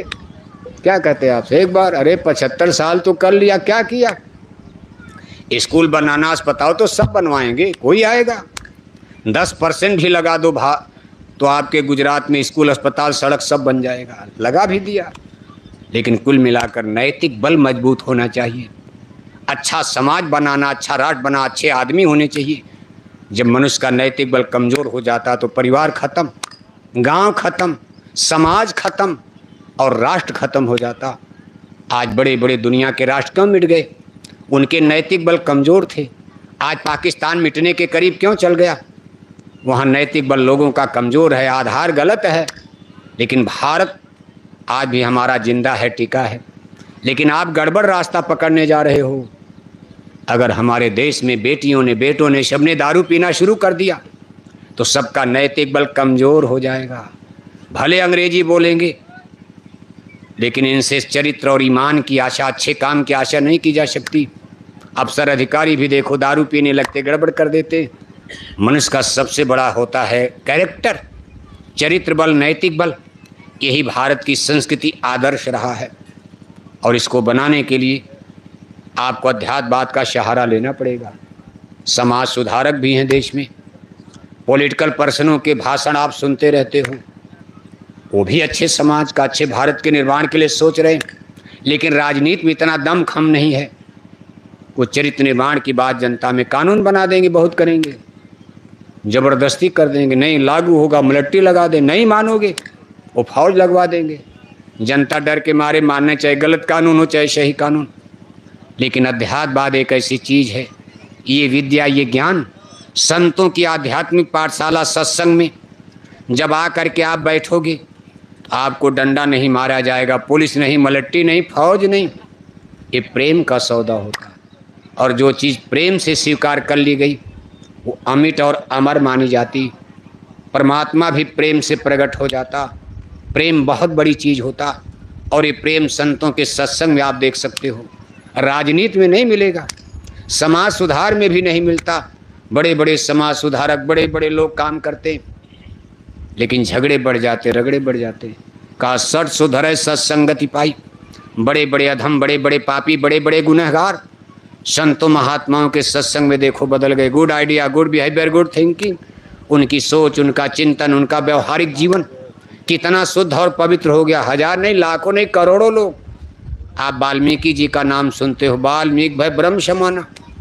शुरुआती दौर में कितने गंदे विचार, शुरुआती दौर में चोरी करना, ये करना, वो करना, लेकिन जब सप्तर्षि महात्मा मिल गए, महात्माओं का सत्संग मिला, तो वाल्मीकि भाई ब्रह्म समाना। आज आप देख रहे हो हमारी सरकारें अरबों रुपया खर्च करके मद्य निषेध विभाग खोलकर लोगों की शराब नहीं छुड़ा पाए, लेकिन हमारे गुरु महाराज ने एक नए पैसे सरकारी खजाने का खर्चा नहीं हुआ, और आपके इस जंगल पहाड़ के इलाके में ऐसे ऐसे लोगों की शराब छुड़ा दिया जो लोग सुबह से लेकर शाम तक शराब की बोतल से खेलते थे। सुबह उठते ही शराब का नाश्ता, दिन भर दारू पीना, सामने बीबी आ गए, भाई घर में सब्जी नहीं, दारू पीकर, तब तक बीबी को मार दिया। बच्चे आ गए, बच्चों को मार दिया। बूढ़े माँ बाप आ गए, भाई दारू पीकर तुम पागल, और बाल बच्चों के लिए कपड़ा नहीं, दवाई नहीं, माँ बाप को भी गाली देते थे। आज देखो इस आदिवासी में कितना बड़ा ज्ञान आ गया। जो काम सरकारें नहीं करा पाई, अरबों रुपया मद्य निषेध विभाग पर खर्च हुआ। उनके मिनिस्टर जगह जगह बने, मद्य निषेध मंत्री, उनके महकमे हैं, विभाग हैं। क्यों? एक तरफ मद्य निषेध विभाग तो दूसरी तरफ आबकारी विभाग। आबकारी विभाग शराब पिलाता है, मद्य निषेध विभाग शराब रोकता है। दोनों काम आप करोगे, दोनों बिजनेस, जहर बेचोगे भी और जहर को रोको भी। ये तो आपने दोहरी नीति अपना लिया। एक तरफ इनके विभाग शराब बेची लाइसेंस, कोटा, परमिट देते हैं, जगह जगह शराब की दुकान खोलते हैं, और एक इनका विभाग शराब पर छापा डालता। मद्य निषेध विभाग, पकड़ो शराबियों को, पकड़ो पीने वाले। क्या कर दिया आपने? एक करो आप, अगर शराब ठीक है तो फ्री कर दो, और अगर शराब गड़बड़ है तो आप एक ही विभाग रखो, मद्य निषेध विभाग। कोई भी शराब बेचता पीता पकड़ा जाएगा, जेल में जाएगा, सजा होगी, जो भी कानून बनाओ। लेकिन एक तरफ हो जाओ आप दोनों तरफ काम करते हो। देश की जनता को आपने नरक कर दिया, हिंदुस्तान को नरक कुंड बना डाला शराब दर कबाब में। अब आप कहते बड़ा बुराई बढ़ रही, बड़ा करप्शन बढ़ा, भ्रष्टाचार बढ़ रहा। ये संतों के सत्संग से चीज़ आपको मिलेगी। आज आप देखो जय गुरुदेव मिशन का प्रचार, जब आपके इस जंगल पहाड़ में दाहोद की इतनी बड़ी भीड़ किराए पर नहीं है, इनको किराया हमने नहीं दिया, अपना भाड़ा, अपना किराया, अपना डीजल, अपना पेट्रोल। देखो भोजन भंडारा भी बना रहे। नेता लीडरों को पसीना आ जाता भीड़ जुटाने में, गाड़ी फ्री, बस फ्री, ये फ्री, वो फ्री, पैसा दिया, चलो भाई नाश्ता दिया, पानी दिया, हमारी भीड़ जुटाओ। ये भीड़ देखो अपने आप आई है, कितने प्रेम से लोग 2 घंटा हो गया सुन रहे, 3 घंटा सुनाया जाए तब भी सुनेंगे। ये प्रेम का रिश्ता, और हर जाति के लोग हैं। अभी आपने देखा राजवंश के, जिनका कभी दाहोद में स्टेट था, राज था। ये देखो आपके सामने राज परिवार के पुरुष बैठे हैं, हमारे तमाम गणमान्य लोग बैठे हैं, ऊंची जातियों के लोग, छोटी जातियों के भी लोग। लेकिन इनके प्रेम भाव को जरा देखो। ऐसा भारत हम बना ले जाएं, ऐसा सद्भाव, ऐसा प्रेम, ऐसा विचार, भंडारा हमारा बन रहा। कोई ये नहीं पूछने जाएगा किस जाति के हो, छूत हो कि अछूत हो, क्यों आपने पूड़ी बना दिया, क्यों आप भंडारे में आ गए। सब लोग खाएंगे, प्रसाद है। सदगुरु को भोग लग गया, भगवान को भोग लग गया, प्रसाद हो गया। प्रसाद में क्या छुआछूत है? ऐसा सोसाइटी, ऐसा सोशल सिस्टम अगर आज भारत में हम लोग बना ले गए तो राम राज हमसे आपसे दूर नहीं होगा। लेकिन अगर नहीं बना पाए, जाति धर्म के नाम पर लड़ते रहोगे, किसके किसके नाम पर लड़ोगे? धर्म और जातियाँ कितनी हो गई। आज दुनिया में 4200 धर्म बताए जा रहे हैं। बताओ आप, 2-4 धर्म का नाम तो हम लोग भी जानते हैं भारत में। आप कहते हो हिंदू, मुस्लिम, सिख, ईसाई, हम चारों हैं भाई भाई। 4 ही धर्म नहीं है, आज दुनिया 4200 धर्म में बढ़ चुकी है। हिंदू, मुसलमान, सिख, ईसाई, जैनी, पारसी, यहूदी, पादरी, बौद्धिस्ट, वो क्या 4200 धर्म का नाम एक जगह लिखा जाए, एक छोटी मोटी बुकलेट किताब बन जाएगी। किताब आपको दे दी जाए कि 4200 धर्म का जरा नाम याद करो, उम्र बीत जाएगी, ज़िंदगी बीत जाएगी, नाम नहीं याद कर पाओगे। और इनके जो फंडामेंटल प्रिंसिपल हैं, सभी धर्मों के कुछ सिद्धांत हैं, कानून हैं। कौन किस देवता को मानता, कौन किस देवी को मानता, कौन गंगा मानता, कौन गोदावरी मानता, कौन सतपुड़ा पूजता है, कौन हिमालय पूजता, किसकी देवी हिमालय में है, किसकी देवी विंध्याचल में, किसकी देवी सतपुड़ा में, और किसकी देवी समुंदर में है। सबके अलग अलग हैं। अगर इनके लिटरेचर बने, उनकी किताबें बन गई, सब धर्मों की किताबों की एक जगह रख दो तो कई कमरा घर बन जाएगा, कई घर भर जाएगा। कौन पढ़ेगा इसको? किसको फुर्सत है? जिंदगी में धर्म में पढ़ा जाएगा। अपनी रामायण गीता तो पढ़ ही नहीं पा रहे। अब कहा जाए मुसलमानों का भी पढ़ो, ईसाइयों की बाइबल भी पढ़ो, गुरु ग्रंथ साहब इस सिखों का पढ़ो, महात्मा बुद्ध का इस बौद्ध धर्म पढ़ो। पढ़ते पढ़ते ज़िंदगी बीत जाएगी। ये भाषा, ये कुछ धर्म छोटे हैं, जैसे कुछ धर्म ऐसे हैं दुनिया में जिनमें 10 लाख 20 लाख ही हैं उनके मानने वाले, और कुछ धर्म इतने बड़े हैं कि आज दुनिया में उनका रुतबा है। जैसे संसार का सबसे बड़ा धर्म पॉपुलेशन में, इसमें क्रिश्चियनिटी यानी ईसाइयत को माना, ईसाई धर्म को माना जाता। पूरा यूरोप महाद्वीप, 32 देश यूरोप में हैं, सब ईसाई धर्म को सपोर्ट करते हैं। Britain, Italy, Germany, France, Poland, Holland, ये जितने आप देखते, जितने पुर्तगाल है, यूनान है, ये है, वो है, सब ईसाई धर्म को मानते हैं। पूरा अमेरिका महाद्वीप, अमेरिका, कनाडा, ये सब ईसाइयत को मानते। ऑस्ट्रेलिया महाद्वीप, अफ्रीका में भी कुछ, यानी ये संसार के ऐसे देश हैं, 53 देश, जहाँ ईसाई के अलावा कोई प्रधानमंत्री होना कठिन है, उनकी मेजॉरिटी है। दुनिया में 53 देश ईसाइयों का राज चल रहा। दूसरे नंबर पर आता है दुनिया में दीन ईमान इस्लाम, जिसको मुसलमानों का धर्म कहते हैं, इस्लाम धर्म। आज संसार में 51 देशों में मुसलमानों का राज चलता। इनके नाम देखो आप, Iran, Iraq, Beirut, Vietnam, Lebanon, Syria, Libya, Afghanistan, Jordan, Britain, आपका मलेशिया, सिंगापुर, अफ़गानिस्तान, पाकिस्तान, बांग्लादेश। अब ये सब तमाम नाम मुसलमानी देशों का नाम है। 51 देशों में मुसलमानों का राज चलता। हिंदुज़्म में, जिसको हिंदू धर्म कहता, ये दुनिया के 2 देशों में, एक भारत, दूसरा बगल में नेपाल है। यहाँ मेजॉरिटी में है, बाकी और जगह कहीं कम कहीं ज़्यादा। लेकिन कोई एमएलए बन जाए, वहाँ मिनिस्टर बना दें, बड़ा मुश्किल है, क्योंकि सारी पॉलिटिक्स आज जाति धर्म पर दुनिया में खड़ी है। भारत ही नहीं, सारे संसार में इसी पर सारे संसार की पॉलिटिक्स चल रही। अभी आप कनाडा के बारे में सुन रहे हो, 8-10 लाख सिख पहुंच गए, झगड़ा खड़ा हो गया। सिख तो भारत में थे, यहाँ झगड़ा उगड़ा करके कनाडा पहुंच गए। और कनाडा की कुल आबादी 3 करोड़, उत्तर प्रदेश की आबादी 24 करोड़, 8 कनाडा यूपी में बन जाएगा। कनाडा देश की कुल आबादी 3 करोड़, उत्तर प्रदेश की कुल आबादी 24 करोड़। और कनाडा दुनिया का दूसरे न रूस के बाद एरिया में संसार का सबसे बड़ा देश है। रूस के बाद कनाडा दुनिया का दूसरे नंबर का देश, लेकिन आबादी 3 करोड़। इसलिए सिख लोग भाग कर वहाँ जाते हैं, ज़मीन मिल जाती। सिख खेती होती में बड़ा इंटरेस्ट लेते हैं, बड़ा बड़ा फार्म हाउस बनाएंगे। पंजाब में भी जाओ, बीच में घर बना लेंगे। हमको आपको तो वहाँ डर लगेगा, वो बंदूक बंदूक लेकर बीच में बंगला बना लेंगे, अगल बगल उनका घर, अकेले रहते। इसी तरह वो जा करके देखो, इधर आपके तराई क्षेत्र में पीलीभीत की तरफ जब ये पाकिस्तान का बंटवारा हुआ, भाग करके आए, सरकार ने दे दिया। वो जंगल उंगल काट के बड़े बड़े फार्म हाउस बनाकर यूपी में भी बस गए।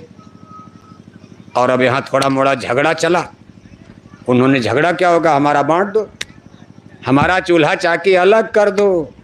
जैसे मुसलमानों का चूल्हा चाकी अलग हो गया, मुसलमानों ने कहा हमारी हिंदुओं से नहीं पटेगी, चूल्हा चाकी अलग हो गया। ऐसे वो पंजाबी कहने लगे हमारा चूल्हा चाकी भी अलग करो। उनका नाम पाकिस्तान, हमारा नाम खालिस्तान।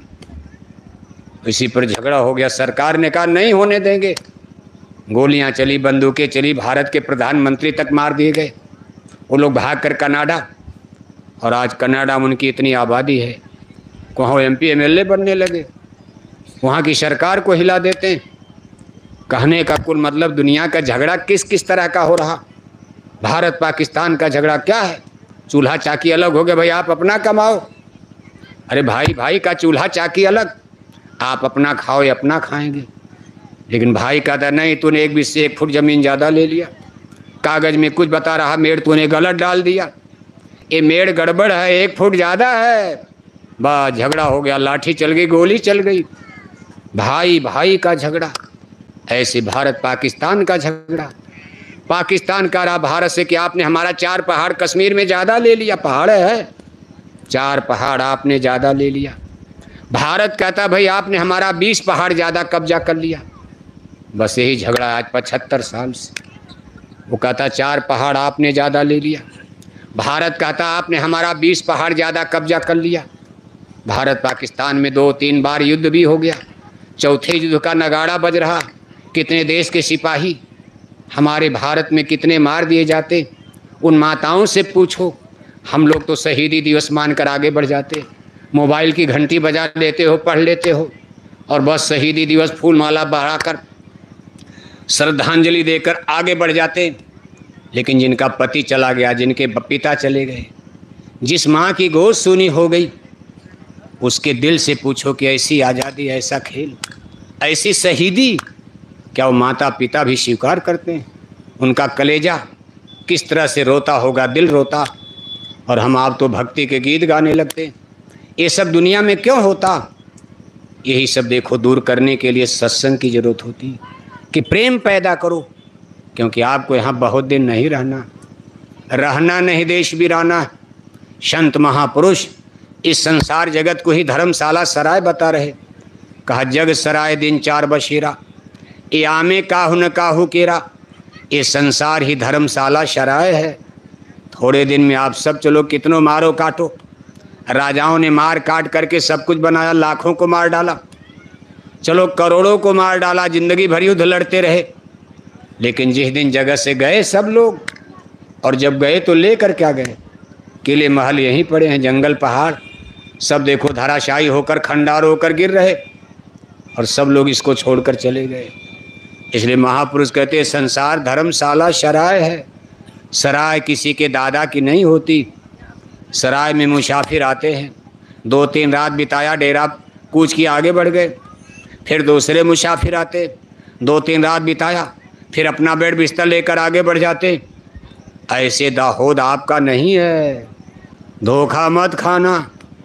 ये जंगल पर्वत पहाड़ आपके नहीं हैं, ये कपास और मक्के की खेती आपकी नहीं है, ये कोठी हवेली आपकी नहीं है, ये हाड़ मांस का पिंड पिजड़ा ये शरीर आपकी नहीं है, जिस पर गरूर गुमान घमंड करते हो। मन रे क्या गुमान अब करना, तन तो तेरा खाक मिलेगा, 84 जा पन्ना ये शरीर भी छोड़ना, सब छोड़कर चलना। हंस जब जब उड़ा तो अकेला उड़ा, वादिन की कर याद मुसाफिर, जादिन चल चल होगी, तेरे इस सुंदर काया पर 2 गज मलमल होगी। जिस दिन आप चलोगे, चला चली की बेला आएगी। आज आप बाजार में जाते हो, दुकानदार से कहोगे कि सबसे महंगा कपड़ा, सबसे बढ़िया कपड़ा हमको दो, आप पहनते हो, कोशिश होती, सब चाहते हैं। लेकिन जिस दिन जाओगे आप संसार छोड़कर, उस दिन बाजार का सबसे सस्ता कपड़ा, घर वाले कहेंगे दादा गए, डेड हो गए, मुर्दा हो गए, दादा का सूट बूट टाई कोट उतारो, अगर कान में सोने की बालिका निकाल लो, दादा तो जलने वाले।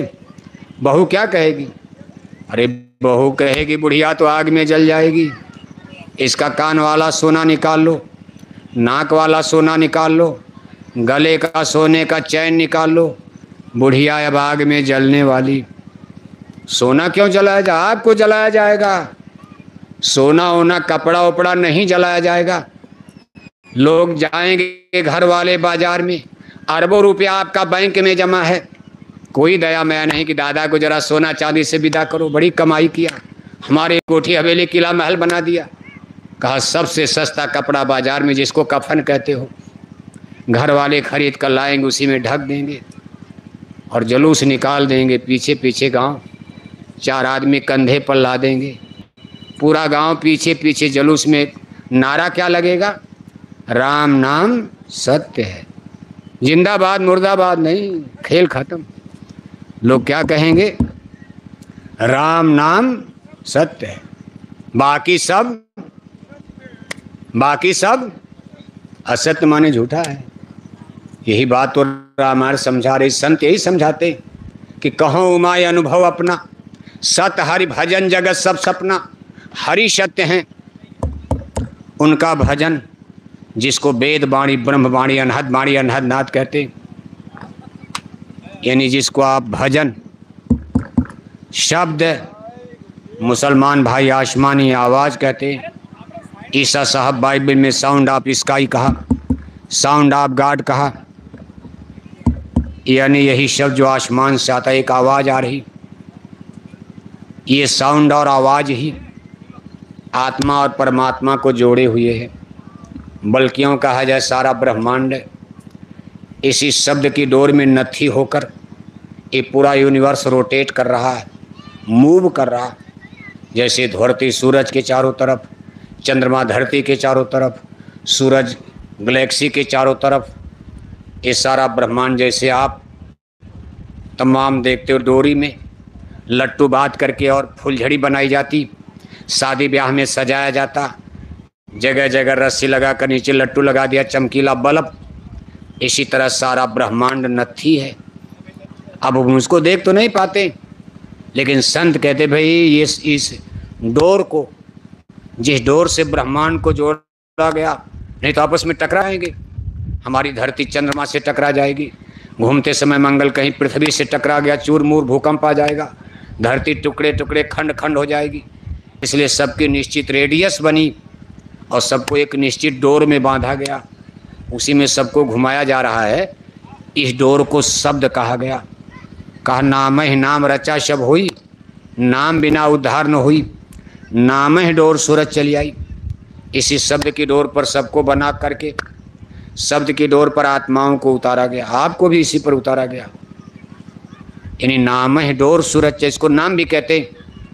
इसी शब्द की डोर पर आत्माओं को उतार कर और इस मानव पिंड पिजड़े में दोनों आँखों के बीच में, जहाँ माताएं बहनें बिंदी और टीका लगाती, जहाँ पंडित पुजारी लोग चंदन का तिलक टीका लगाया करते, मुर्शिद नैनो बीच नबी, हमारी स्पिरिट जिसको आत्मा कहा जाता, ये कहाँ सिचुएटेड है? कंठ में, पेट में, छाती में नहीं, ये दोनों आँखों के बीच में, नासिका के अग्रभाग, दोनों भौहों के बीच में। इस पॉइंट प्लेस स्थान को आज्ञा चक्र कहा जाता। आज्ञा चक्र, छठा चक्र, तीसरा तिल, यहीं पर सबकी आत्मा को, जिसको मानव नाम दिया, यहीं देखो आत्मा को सिचुएटेड किया जाता। गाय बैल कुत्ता बिल्ला का नियम है, वहाँ भी आत्मा, यही आत्मा जो आज मनुष्य में है, कल गाय बैल में जाएगी, कुत्ता बिल्ला में भी जाएगी, पेड़ पौधे में जाएगी। कहा आकर 4,84,000 योनि भ्रमति जीव अविनाशी। अब इस बात पर कुछ सस्पेंस होता, जरूर संशय भ्रम खड़ा होता। अब आप किसी के घर में जाओ, वहाँ कोई कुत्ता मिल जाए, घर वालों से कहो ये कुत्ता आपके पिछले जन्म में दादा थे।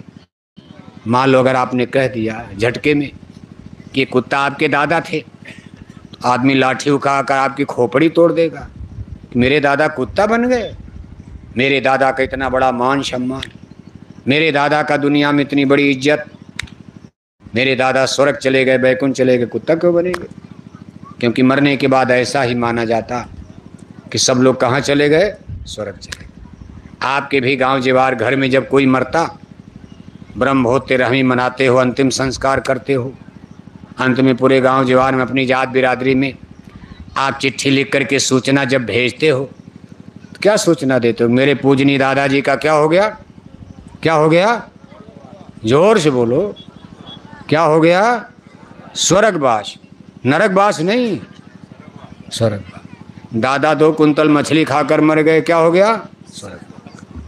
दादा सारी जिंदगी शराब पीकर मर गए, शराब के नशे में बुद्धि पागल कर लिया। कितनी बहन बेटियों की इज्जत आबरू को दाहोद में ख्वारी कर दिया, कितनी बहन बेटियों की इज्जत आबरू बर्बाद कर गए। और जब दादा मर गए तो उनके लिए भी नोटिस जारी हो गई, क्या हो गया? स्वर्ग। ये भी स्वर्ग, ये भी स्वर्ग, ये भी स्वर्ग, पूरा दाहोद स्वर्ग, पूरा गुजरात स्वर्ग, पूरा मत। भगवान के कानून को आप जान पाओगे जब सत्संग सुनते नहीं, अंग्रेजी नहीं पढ़ोगे, अंग्रेजी ABCD नहीं जानोगे आप, अंग्रेजी का मास्टर मिला नहीं, अपने मन में किताब पलट रहे हो, उम्र बीत गई, ABCD नहीं जान पाओगे। आत्मा, परमात्मा, जन्म मरण, साइंस ऑफ सोल, जीवात्मा को माँ के गर्भ में कैसे उतारा जाता, मौत के समय इसको कैसे निकाला जाता, कैसे आदमी से गाय बैल में डाल देते हैं, कैसे कुत्ता बिल्ला बना दिया जाता, कैसे नरकों की आग में जलाया जाता, कैसे जन्म मरण होता, कैसे ईश्वर ब्रह्म का दर्शन, दीदार, मोक्ष, मुक्ति मिलती। इतना बड़ा साइंस ऑफ सोल स्कोप है। हरि अनंत, हरि कथा अनंता, गावें सुने भांति बहुशंता। इतनी बड़ी चेतन पराविद्या को जानने समझने के लिए ये पेड़ पौधे आपको ज्ञान दे देंगे। इन्हीं के चक्कर में पड़े रहे तो पेड़ पौधे कहीं नदी में चले गए, कहीं यहाँ चले गए, कहीं पहाड़ में चले गए। अरे पहाड़ से तो काका गागा नहीं पढ़ पाओगे आप, इन पेड़ पौधों के सामने जीवन भर हाथ जोड़ लो, ABCD नहीं जान पाओगे। इनके लिए तो मास्टर करते, स्कूल कॉलेज यूनिवर्सिटी में जाते हो। और अपने आत्मज्ञान को जानने के लिए, इतना बड़ा ज्ञान प्राप्त करने के लिए साइंस ऑफ सोल, स्पिरिचुअलिज्म में अध्यात्मवाद, आत्मा परमात्मा का विज्ञान जो संसार का सबसे सुपर ज्ञान है, इस ज्ञान को जानने के लिए आप जंगल पहाड़ का सहारा लेते हो। ये जंगल पहाड़ तो खुद ही घेरे में फंसे हैं। ये पेड़ पौधे, नदी नाले, जैसे कोई जेल में फंसा हुआ, आपको जेल से आज़ाद नहीं करा सकता, कोर्ट कराएगी, अदालत कराएगी, वकील मिल जाएगा, अदालत जज मिलेगा। अब आपको एक कैदी जो जेल में बंद है, उससे आपकी को भाई हमको जेल से निकालो, तो बेचारा खुद ही जेल में है, सजा है उसको। ये संसार में सब लोग सजा भोग रहे, देह धरे का दंड है, सबको भोगन हो। ज्ञानी भोगे ज्ञान से, मूर्ख भोगे रोए। हम सब लोग मूर्ख बन गए अज्ञान, और ज्ञानी भोगे ज्ञान से। जो ज्ञानी पुरुष होते हैं, the great master of the spiritualism, कहते भाई जिनको सदगुरु कहते हो, जिनको सत्य ज्ञान हो गया, आत्मा परमात्मा का जो ज्ञान जान चुके, ऐसे पुरुष मिल जाएं तो आपको भी ज्ञान करा देंगे। उनके पास चलो, कहा सदगुरु खोजो रे प्यारे, जगत में दुर्लभ रतन ही। सतगुरु बिना न कोई बाँचे, नाम बिना 84 नाचे, गुरु भक्ति बिन ये गति पाई, नर देही सब बात गवाई। ऐसी कुगत होएगी सबकी, जो नहीं धारे सदगुरु अब की। जो जो भजन भक्ति से चूके, ताके मुँह हम पल पल थूके। गुरबिन भव नि तरह न कोई, जो बिरंच संकर्षम हुई। करण धार सदगुरु दिहनावा, दुर्लभ साध सुलभ परिपावा। कहा जब गुरु मिल जाएंगे, किताब का ज्ञान आसान हो जाए, सब ज्ञान सीख लोगे। गुरु नहीं मिलेंगे, किताब पढ़ते रहो आप, जीवन बीत जाएगा। इसलिए हर जगह मास्टर गुरु की आवश्यकता। इसलिए पूजा पाठ आप जो कर रहे करो, आप कौन मना करता। गंगा को पूज लो, नर्मदा तापी को पूज लो, क्योंकि कभी यही हमको आपको पानी देती। मान लो बिजली की खोज नहीं हुई थी, ये पंपिंग सेट नहीं बने थे, सरकार की पानी की सप्लाई नहीं थी, यही गंगा और नर्मदा ताप्ती से आपके मध्य प्रदेश गुजरात में लोगों की प्यास बुझती थी। अब जिस पानी तो जीवन के लिए ज़रूरी है, 10 दिन पानी नहीं मिले मरी जाओगे आप। तो लोग कहते भाई नर्मदा मैया को भी पूज लो, हे मैया आप हमको पानी देती हैं, आप हमारी प्यास बुझाती हैं, तो पानी देती पूजा कर लो। नर्मदा की पूजा करना कोई पाप नहीं है। जहाँ से आपको वाटर, जीवन के लिए महत्वपूर्ण चीज़ पानी, कितनी अच्छी चीज़ मिल रही, वाटर पानी, उनकी पूजा करना, एक दिन पूजो कोई पाप नहीं है।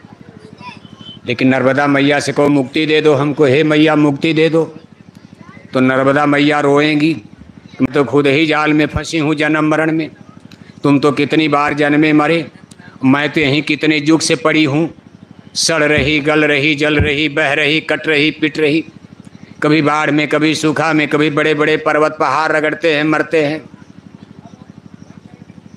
आप धरती माता की पूजा करते हो, किस्म किस्म का फल, किस्म किस्म की सब्जी, किस्म किस्म का अनाज आपको धरती माता देती। ऐसी धरती माता को सुबह सोकर उठो, एक बार प्रणाम कर लोगे, कोई पाप नहीं है। लेकिन आप कहो धरती माता हमको मुक्ति दे दो, धरती माता कहेंगे अरे भाई मेरे खजाने में मुक्ति कहाँ है, मेरे खजाने में आलू है, गोभी है, टमाटर है, बैगन है, गेहूं है, चावल है, आम है, जामुन है, कोहड़ा है, कद्दू है, सेब है, संतरा है, बेर है, कबेर है, हमसे जितना चाहो ये ले लो, मेरे खजाने में मुक्ति है ही नहीं। धरती माता के खजाने में मुक्ति नहीं है। तब आप कहोगे पूजा क्यों की जाती है? पूजा इसके लिए की जाती है, हे माता मेरे बाल बच्चों को रोटी देते रहना, भूखे न मरने पाए, मेरे खेत की फसल सूखने न पाए, हे धरती माता मुझको बढ़ा कर देना, गेहूं देना, चावल देना, फल देना, मक्का देना, ज्वार देना, बाजरा देना। इसलिए धरती माता की भी पूजा होती है। हमारे धर्म ग्रंथों में जो सिस्टम बने ये कोई गलत नहीं था। आपको मुक्ति की बात आज बताई जा रही। भगवान ब्रह्मा अपने पुत्र लोमस से कह रहे कि लोमस ऋषि सुनो ये बाता, मुक्ति है संतन के हाथा, संत मिलेंगे मुक्ति मिलेगी, संत नहीं मिलेंगे मुक्ति नहीं मिलेगी, जन्म मरण में भटकते रह जाओगे। राम राम राम राम जपते जपते क्या करते हो, दिन भर राम राम, राधे श्याम सीताराम, जय राम सीताराम सीताराम, मंदिर में टन टन घंटी घंटा बजाए जा रहे और एक एक किलो मछली खाए जा रहे, अखंड रामायण पढ़े जा रहे, चंदन तिलक टीका लगाए जा रहे, हरे रामा हरे कृष्णा कीर्तन गाए जा रहे और एक एक किलो अंडा खाए जा रहे, 10-10 बोतल दारू शराब पिए जा रहे। मुक्ति मिलेगी? इसी पूजा से मुक्ति मिल जाएगी? तो पाप हो गया।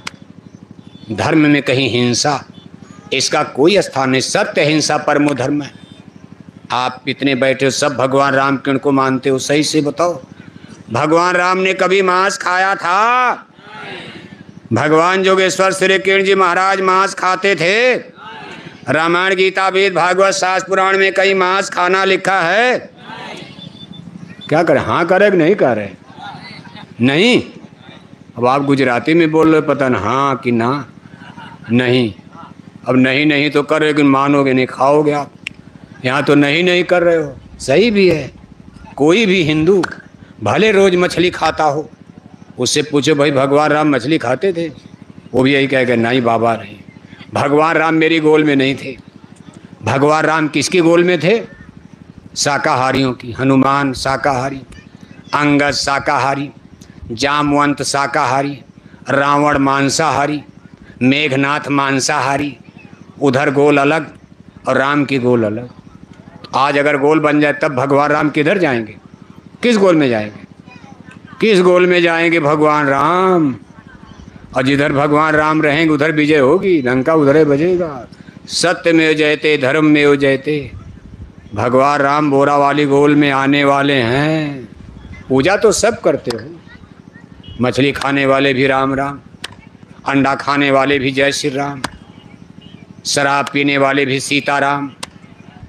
कौन मना करेगा? प्रजातंत्र में कौन मना? रामायण की पूजा करो कोई नहीं बोलेगा, रामायण को जला दो कौन बोलेगा, राम को गाली दो कौन बोलेगा। लेकिन कोई बोलने वाला आ रहा है, आ रहा है, आ रहा। वो कह कर गए हैं कि जब जब हुई धर्म की हानि, बाढ़ें असुर महाअभिमानी, यदा यदा ही धर्मस्य ग्लानिर्भवति भारता। हे पार्थ बढ़ता पाप जब जब, ग्लानि होती धर्म की, पड़ती जरूरत है मुझे निज जन्म लेकर कर्म की। वो साधु संतों को यहाँ रखते, सुनाते रहो आप अपना, इनको सत्संग वत्संग सुनाते रहो, मान जाएंगे, बहुत मान जाएंगे, मान जाएंगे। बीमारी छोटी है, छोटी मोटी बीमारी छोटे मोटे डॉक्टर ठीक करते रहेंगे। बड़ा डॉक्टर तो कभी कभी आएगा जब सीरियस मरीज हो गया, वेंटिलेटर पर है, तो बड़े डॉक्टर को सूचना, महाराज आप ही बचा पाओगे, छोटे मोटे डॉक्टर के बस का नहीं। इसलिए जब बड़ा ऑपरेशन करना होता है तो भगवान आते, और सत्य है भगवान आते, आप मानो न मानो, ये भारत की धरती पर भगवान आते और कह कर गए मैं आता हूँ। लेकिन उसके पहले यहाँ संत महात्मा हर्ष में रहेंगे। वो तो कभी कभी आते हैं, लेकिन संत महात्मा सदैव रहेंगे, समझाते हैं। उसी में बहुत से लोग समझ जाते हैं, क्योंकि आदमी दो ही चीज़ से मानता है। गांव में एक कहावत कही गई है, या तो माने बात से और नहीं तो माने जोर से बोलो। अब हम तो बोलेंगे नहीं, मशीन लगी है, बड़ी दूर तक आवाज़, लाखों लोग सुन रहे हैं, लोग कहेंगे ये क्या गड़बड़ बोल रहे हैं, लेकिन आपकी आवाज़ इसमें नहीं आ रही, आप जोर से बोलो। लोग कहते हैं या तो माने बात से और नहीं तो माने, जिसको डंडा छड़ी कहते हो, छड़ी ठीक शब्द है। घर में माताएं भी डंडा रखती, बच्चे को खिलौना दे रही, मिठाई दे रही, सब देती, बार बार गलती मार दिया, सट के रो रहा, फिर माताएं खिलौना मिठाई देकर खुश करती, फिर गलती पर गलती, एक सट फिर मारती। इसी तरह भगवान दयालु हैं, बेटा देते हैं, बेटी देते हैं, घर दिया, परिवार दिया, इतनी सुंदर आपको शरीर दिया, सब दिया। आप भगवान को गाली दो तब भी देंगे। जो लोग दाहोद में भगवान को 10 गाली रोज देते, उनकी भी कोठी दाहोद में है। भगवान कोई पक्ष पा, उन्होंने सबको जन्म दिया, कोठी देंगे, मकान देंगे, का शुद्ध आरा और लक्ष्मी, पापी घर भी हो। लेकिन भगवान फर्क कब आता, का संत समागम हरि कथा स्वामी दुर्लभ दे। ये भक्ति और धर्म का मार्ग, ये बड़ी पुण्य आत्माओं को नसीब होता। बाकी तो दुनिया की चीज़, जिसको भगवान ने जन्म दिया पेट भरने को देंगे, चाहे गाली दो, चाहे रामायण जलाओ, चाहे राम की पूजा करो, भगवान बोलेंगे देख रहे हैं। फिर साधु संत इस गद भाई समझाओ इनको। सत्संग लगता है, सत्संग सभा लगती, संत महात्मा समझाते हैं, सठ सुधरे सत्संगति पाई, बहुत सुधर जाते। और जब बिल्कुल हद हो गई, कोई नहीं मान रहा, तब वो कहते अच्छा ठहर जाओ, अब आपके सत्संग से मानने वाले नहीं हैं, अब हम डंडा लेकर आ रहे हैं। जब भगवान आते तो डंडा लेकर आते, वो ज़्यादा सुनाते उनाते नहीं हैं। और जा करके सीधे देखो लंका में काउंटर कर दिया, कहा रहा न कुल कोई रोवनिहारा। उसके पहले ऋषि मुनि कितना समझाए, रावण की बात समझ में नहीं आई। भगवान राम ने कहा काउंटर करो, खेल खत्म करो। अब ये समझने वाले यहाँ सत्संग उत्संग सब फेल है, ये दवाएं अब कोई काम नहीं करेंगी, मरीज लाइलाज कैंसर हो गया। रावण की बुद्धि सड़ करके एकदम खत्म हो गई, काउंटर करो। और जब लंका में काउंटर किया तो कोई लंका में बचा ही नहीं। भगवान राम के लाखों बरस बाद द्वापर युग में देखो, मथुरा में महाराज कंस की जेल में, सगे मामा कंस की जेल में, यदकुल में, यदुवंश में भगवान जोगेश्वर श्री कृष्ण जी ने अवतार लिया, जन्म लिया। हस्तिनापुर में उसमें राजे महाराजे भी धर्म का रास्ता पकड़ लिए, अधर्मी हो गए। हस्तिनापुर की कुरुराज सभा में द्रौपदी को अपमानित किया दुर्योधन ने, कहा ये दुशासन नंगा करके मेरी जंघा पर बैठा दो। बैठा तो नहीं पाए, लेकिन घटना बहुत बड़ी घटित हो गई। फिर पांडवों का वनवास हो गया, द्रौपदी को लेकर पांडव जंगल चले गए। 13 बरस पांडव जंगल में ठोकर खाए। इस बीच में भारत के जितने ऋषि मुनि महात्मा सब दुर्योधन को हस्तिनापुर समझाने गए। व्यास जी गए, गुरु दुर्वासा जाते, सब समझा रहे, लेकिन दुर्योधन की बुद्धि इतनी सड़ गई, अकल बुद्धि काम नहीं कर रही, नहीं माना। 13 बरस बीत गया, पांडव जंगल से आए, भगवान कृष्ण से मिले। भगवान कृष्ण ने कहा युधिष्ठिर एक बार मैं भी दुर्योधन को समझाने जाना चाहता हूँ। युधिष्ठिर ने हाथ जोड़ लिया, अरे कहा केशव मेरा भाई है दुर्योधन, मैं उसको बचपन से जानता हूँ, बड़ा संस्कारहीन है, चांडाल है, वो सीधे आपको गाली देगा, माने होने का नहीं। भगवान कृष्ण ने कहा मुझको गाली वाली से कोई फर्क नहीं, सूरज पर कोई धूल उड़ाएगा, सूरज कभी गंदा नहीं, धूल तो अपने ऊपर आएगी। हे युधिष्ठिर मैं ब्रह्म हूँ, मेरे ऊपर मान अपमान का कोई फर्क नहीं, लेकिन मैं अपने कर्तव्य का पालन करना चाहता हूँ। एक बार मैं भी दुर्योधन को समझाने जाऊंगा। पांडवों के लाख मना करने के बाद भगवान श्री कृष्ण हस्तिनापुर जाते हैं। कहा भगवान हस्तिनापुर आए, संदेश पांडवों का लाए, दुर्योधन को समझाने को, अब महाविनाश बचाने को, क्योंकि महायुद्ध होने के बादल मंडरा रहे थे। विश्व युद्ध होने के काले बादल घटाएं घिर रही थी। भगवान के अंतर्यामी देख रहे हैं कि संसार नष्ट हो जाएगा, लाखों रानियां राण बेवा विधवा हो जाएंगी। एक दुर्योधन की गलती सारे संसार को कितनी भारी पड़ने वाली। कहा दुर्योधन को समझाने को, अब महाविनाश बचाने को भगवान हस्तिनापुर आए। और आकर देखो सभा लगी है, दरबार लगा है। भगवान के इनका लेक्चर भाषण शुरू हो गया। भाषण शुरू हो गया। कहर कुरु सभा में बोल रहे, सबके भावों को तोल रहे। अचानक दुर्योधन बोल पड़ा, सारा सन्नाटा तोड़ चला। ऐ ग्वाला भाषण बंद करो, पकड़ो इसको अब कैद करो। ये अहंकार की भाषा थी, इसमें न शांति की आशा थी। जब नाश मनुष्य पर छाता है, बुद्धि विनाश कर जाता है। दुर्योधन हरि को बांधने चला, जो था असाध्य साधने चला। दुर्योधन ने भगवान के उनको गाली दे दी। अरे कहा ग्वाला, जीवन भर जंगल में गाय चराए और आज तुम राजाओं को ज्ञान देने आ गए।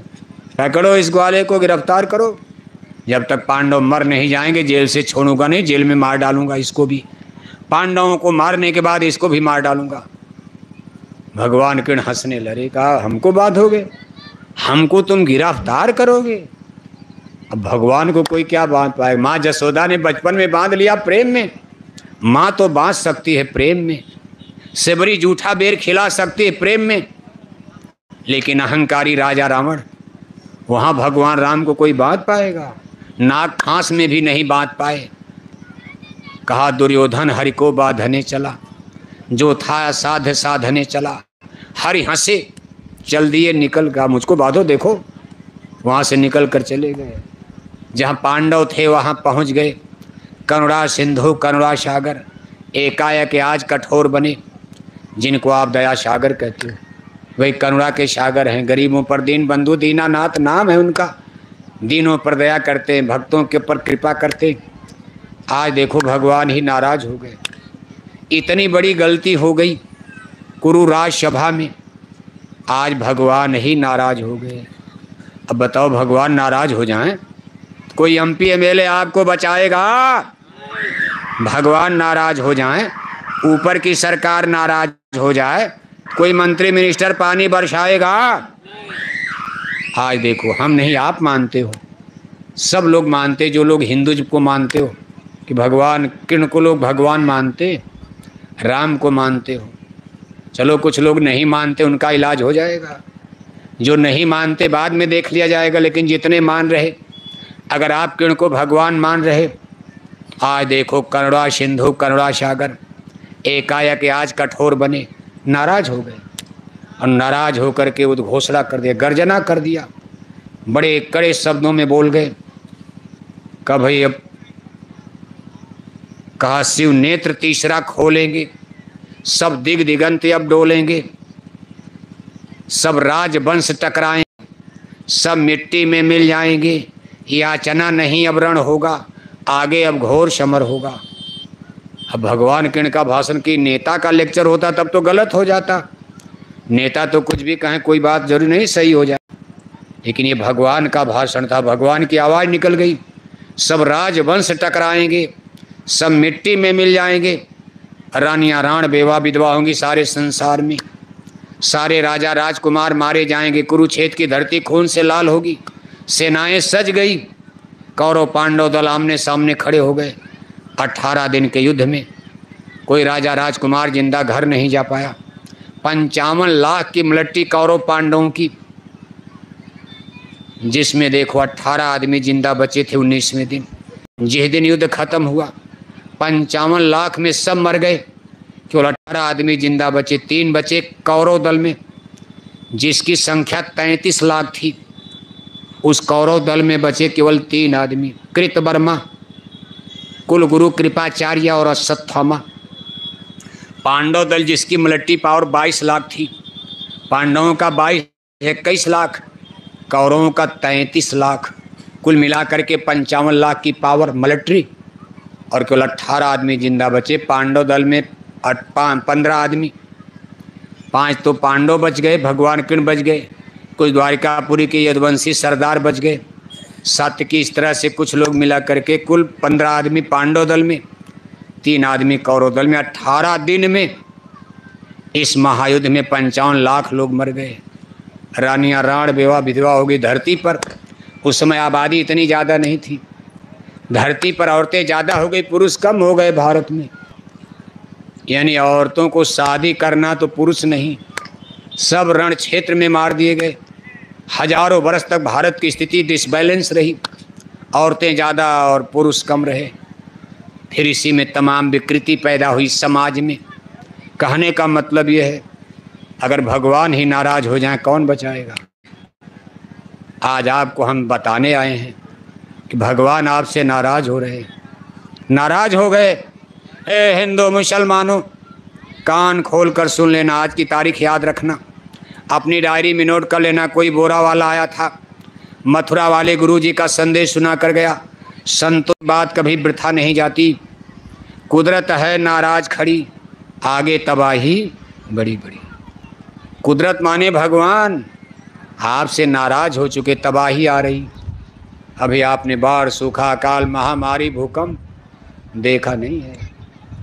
इसलिए प्रेमी भाई बहनों, जय गुरुदेव मिशन देखो प्रयासरत है। लाखों लोग बोरा पहनकर, लाखों लाख भाई बहन शाकाहारी जैकेट पहनकर अपने गुरु महाराज का शाकाहारी धर्म का, सनातन धर्म का संदेश कि धर्म कर्म लोगों की सही समझ में आ जाए।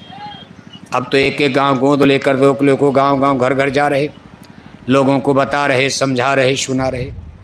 हमारे पूज हुजूर महाराज जी छोटे बड़े काफिले लेकर देखो बराबर मेहनत कर रहे। अभी उनका काफिला उत्तर प्रदेश में रायबरेली में, इसके बाद खीरी लखीमपुर, फिर बदायूं जिला। करीब 3 महीने के बाद दिसंबर महीने में मथुरा पहुंचेंगे, जहां 20 से 24 दिसंबर तक भंडारे का कार्यक्रम होगा। 5 दिन लगातार सुबह शाम आपको सत्संग सुनने को मिलेगा। 2 घंटा सुबह, 2 घंटा शाम। 22 दिसंबर जो पूजा की मुख्य तारीख है, उस दिन पूज महाराज जी का दर्शन, उनका सत्संग, नए लोगों को नामदान, गुरु दीक्षा, गुरुमंत्र प्राप्त प्रदान किया जाएगा। कोई भाई बहन चाहते हो हमारी आत्मा नरकों से बचे, हमारा भी जन्म मरण छूटे, तो भंडारे के इस कार्यक्रम में आप मथुरा आने की तैयारी करना। प्रेमी भाई बहनों, आज देखो इतनी बड़ी संख्या में अपने घर गृहस्थी के कामकाज को छोड़कर आपने समय दान दिया। हम इसके लिए आप सबको धन्यवाद देते हैं। हमारे जिला संगत संगठन दाहोद के अध्यक्ष हमारे भाई मनु जी, और भी संगठन के सभी सम्मानित पदाधिकारीगण, तहसील ब्लॉक सेक्टर के सभी जितने सम्मानित पदाधिकारीगण, हमारे युवा संगत संगठन के तमाम बच्चे और बच्चियां, महिला संगत संगठन की हमारी तमाम सेवादार बहनें। ये देखो भंडारा बन रहा, इसमें तमाम सेवादार भाई बहन लोग, रात से ही लोग लगे हुए।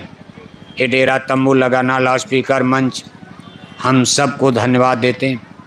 हमारे बीच में इस समय आपके पड़ोस में देखो बांसवाड़ा ज़िले के जिम्मेदार लोग यहाँ उपस्थित हैं, बगल में पड़ता है इसलिए लोग आ गए। मध्य प्रदेश के प्रांतीय अध्यक्ष माननीय नागेंद्र प्रताप सिंह भी आज इस सत्संग सभा में उपस्थित हैं। हमारी इस जन जागरण यात्रा में बराबर हमारे साथ चलने वाले गुजरात प्रदेश अहमदाबाद के माननीय जीतू भाई पटेल जी, उत्तर प्रदेश गोरखपुर के बाबू रामहेश सिंह जी, जौनपुर ज़िले उत्तर प्रदेश के डॉक्टर शेखर साहब, तमाम लोगों के सहयोग से इस तरह के कार्यक्रम बराबर संपन्न होते रहते। बड़े धीरज धैर्य के साथ आपने सुना, मौसम ने भी आपका साथ दे दिया। अगर धूप होती तब भी नहीं बैठ पाते, इतनी इस समय टेम्परेचर गर्मी, और देखो बरसात भी अभी नहीं है, आपका काम निपट गया। गुरु महाराज की दया कृपा से काम निपट गया। ठंडी ठंडी हवा भी चल रही, बादल तो आ रहे हैं, डरवा रहे, फिर जा रहे हैं, आ भी रहे हैं, जा भी रहे हैं, देखो फिर आ रहे हैं। लेकिन डरना मत, आप बादल से क्या डरोगे। भक्ति में तो लोग अपनी गर्दन देने के लिए तैयार हो जाते। काम तो आपका निपट गया, लेकिन तमाम गणमान्य लोगों ने देखो तमाम सम्मानित लोग इस क्षेत्र के, हर तरह के लोग आज इस सत्संग सभा में उपस्थित अपनी दर्ज कराए।